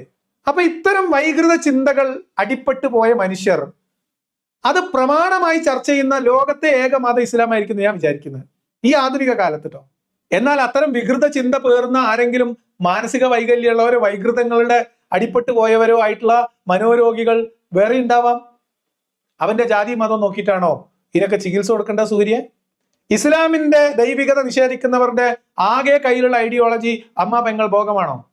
അതാണോ അല്ലെങ്കിൽ അവരുടെ ഐഡിയോളജി? ഇതെന്തുകൊണ്ടാ പറയുന്നത്? ഇത് പറയേണ്ടി വരുന്നത് എന്താ? ആശയപരമായി ഇസ്ലാമിന് ഒന്നും പറയാനില്ല. അപ്പോ ഓലൊക്കെ അമ്മയും പെങ്ങളെ നടക്കും, അത് പറയാം. അത് പറഞ്ഞാൽ ഓനക്കൊരു നാണക്കേടുണ്ടാവും, ഒരാൾ പൊയ്ക്കോളും, ഇസ്ലാം രക്ഷപ്പെടും. പിന്നെ മൈത്രേയൻ പറഞ്ഞു എന്താണ് അദ്ദേഹം പറഞ്ഞത്, എന്തിനെ കുറിച്ചാണ് പറഞ്ഞത് എനിക്കറിയില്ല. പക്ഷെ ഇദ്ദേഹം പറഞ്ഞ പോയിന്റ് കേട്ടിട്ട് പറഞ്ഞിരിക്കാൻ സാധ്യതയുള്ള കാര്യം ഇതാണ്. അതായത് ഒരു വെൽഫെയർ സൊസൈറ്റിയിൽ ഇപ്പൊ ഇദ്ദേഹം പറഞ്ഞു അനാഥരെ സംരക്ഷിക്കണം, അയൽക്കാരെ കൂട്ടിപ്പിടിക്കണം, രോഗികൾക്ക് സഹായം കൊടുക്കണം എന്നൊക്കെ പറഞ്ഞിട്ടുണ്ട്. പക്ഷെ അയൽവാസി പട്ടിണി കിടക്കുമ്പോൾ ആ പട്ടിണി മാറ്റേണ്ട ഉത്തരവാദിത്വം ഇവിടുത്തെ സ്റ്റേറ്റിനാണ്, ഭരണകൂടത്തിനാണ് എന്ന് മൈത്രേയൻ പറഞ്ഞു എന്നാണ്. അതിലെന്താ തെറ്റ്? നൈലിന്റെ തീരത്തോ ഏതോ നദിയുടെ തീരത്ത് ഒരാട് പട്ടിണി കിടന്ന് മരിച്ചാല് ഞാൻ പടച്ചവനോട് സമാധാനം പറയേണ്ടി വരും എന്ന് പേടിച്ച ഒരു ഉമറിനെ കുറിച്ച് നിങ്ങൾ കിതാബിൽ പറയുന്നില്ലേ, നിങ്ങൾ കഥ പറയാറില്ലേ? ഒരു ഭരണകൂടത്തിന്റെ ഉത്തരവാദിത്തം പൗരന്റെ ജീവനും സ്വത്തും സംരക്ഷിക്കലും അയാളുടെ വെൽഫെയർ ഉറപ്പുവരുത്തലും സ്റ്റേറ്റിന്റെ ഉത്തരവാദിത്തമാണ്. അതിലെന്താ സംശയം? അതിന്റെ അർത്ഥങ്ങൾ ആരും സഹായിക്കാൻ പാടില്ല എന്നാണ്. ഒരു വെൽഫെയർ സ്റ്റേറ്റില് ആളുകളെ വാർദ്ധക്യകാലത്ത് അവരുടെ സുഗമമായ ആരോഗ്യകരമായ ജീവിതത്തിനുള്ള സാഹചര്യങ്ങൾ ഉണ്ടാവണം, അതിനുള്ള സംവിധാനങ്ങൾ ഉണ്ടാവണം, അത് സ്റ്റേറ്റിന്റെ ചുമതലയാണ് എന്ന് പറഞ്ഞാൽ അതിലെന്താ കുഴപ്പം? എന്താ കുഴപ്പം സൂര്യ? ഒന്ന് പറഞ്ഞു തരൂ എനിക്ക്. വീടില്ലാത്തവർക്ക് വീടുണ്ടാക്കി കൊടുക്കൽ അത് സ്റ്റേറ്റിന്റെ ഉത്തരവാദിത്തമാണ്. എന്താ പ്രശ്നം? എന്താ ആർക്ക് സംശയം? അതിന്റെ അർത്ഥം വേറെ ആരും വീട് കെട്ടി കൊടുക്കാൻ പാടില്ല എന്നാണോ? എന്താ എന്റെ സൂര്യ? നിങ്ങൾ ഈ ഹൂറിക്കഥ വായിച്ച് വെളിവ് പോയതാണെന്നാണ് എനിക്ക് തോന്നുന്നത്. അപ്പൊ ഇങ്ങനെയൊക്കെ വക്രീകരിച്ച് കാര്യങ്ങൾ പറഞ്ഞാൽ ഇസ്ലാമിലെ സ്വർഗം മെനയാവുമോ? മെനയാവുമെന്ന് മെനയാക്കി എടുക്കാൻ പറ്റുമോ സൂരി? ഇല്ല. എന്നാലോ സ്വർഗം വാഗ്ദാനം ചെയ്ത് പറഞ്ഞ മതം, ആ മതം മുന്നോട്ട് വെച്ച് നിങ്ങൾക്ക് സ്വർഗം യഥേഷ്ടം നിരുപാധികം തരാമെന്നല്ല പറഞ്ഞത്. മറിച്ച് നിങ്ങൾ ഈ ഭൂമിയിൽ ജീവിക്കുമ്പോൾ ഏറ്റവും ഉത്കൃഷ്ടരും ഉത്തമരായ മനുഷ്യരായി നിങ്ങൾ ജീവിക്കണം. അല്ലാതെ ഒരാൾ ഇവിടെ ഒരു മുസ്ലിമായി അയാൾ ജീവിച്ച് അയാൾ എന്തെങ്കിലുമൊക്കെ കാണിച്ചോട്ടെ, അയാൾക്ക് അവിടെ ചെല്ലുമ്പം എന്നാ വിളിച്ചോ നിങ്ങൾക്ക് പാലിന്റെ പുഴ തേനിന്റെ പുഴ തരാന്നല്ല പറഞ്ഞത്. ഇവിടെ മാന്യമായി ധർമ്മനിഷ്ഠയോടുകൂടി ജീവിക്കുന്ന മനുഷ്യർ, സൃഷ്ടിയെ സംബന്ധിച്ച് ഏറ്റവും കൂടുതൽ അറിയുന്നവൻ സൃഷ്ടാവാണ്. അപ്പോ എന്താ പറഞ്ഞത്? ധർമ്മനിഷ്ഠയുള്ള നീതിയുക്തമായിട്ടുള്ള ഒരു ജീവിതം, വളരെ മാന്യമായിട്ടുള്ള ജീവിതം നയിക്കുന്നവർക്ക് സ്വർഗം കിട്ടും എന്നാണ് പിന്നെ അദ്ദേഹം പറഞ്ഞത്. അല്ലാതെ മുസ്ലിമായി എന്ന് വെച്ചിട്ട് സ്വർഗം കിട്ടൂല. അപ്പൊ മുസ്ലിം ആയാലേ സ്വർഗം കിട്ടുള്ളൂ എന്ന് സൂര്യക്ക് അറിയാം. അത് സൂര്യ നേരത്തെ പറയാത്തതാ, ഇപ്പോഴും തെളിച്ചു പറയാത്തതാ. ഇനി ഇദ്ദേഹം ഈ പറഞ്ഞതിലെ പ്രശ്നം എന്താ? ഒരാൾ മുസ്ലിം ആയാലേ സ്വർഗം കിട്ടുള്ളൂ എന്ന് സൂര്യ പറയുന്നില്ല കേട്ടോ. എന്നാൽ ഇദ്ദേഹം പറയാൻ ശ്രമിക്കുന്നത് ഒരാൾ മുസ്ലിം ആയതുകൊണ്ട് സ്വർഗം കിട്ടൂല എന്നാണ്. അതും തെറ്റാണ്.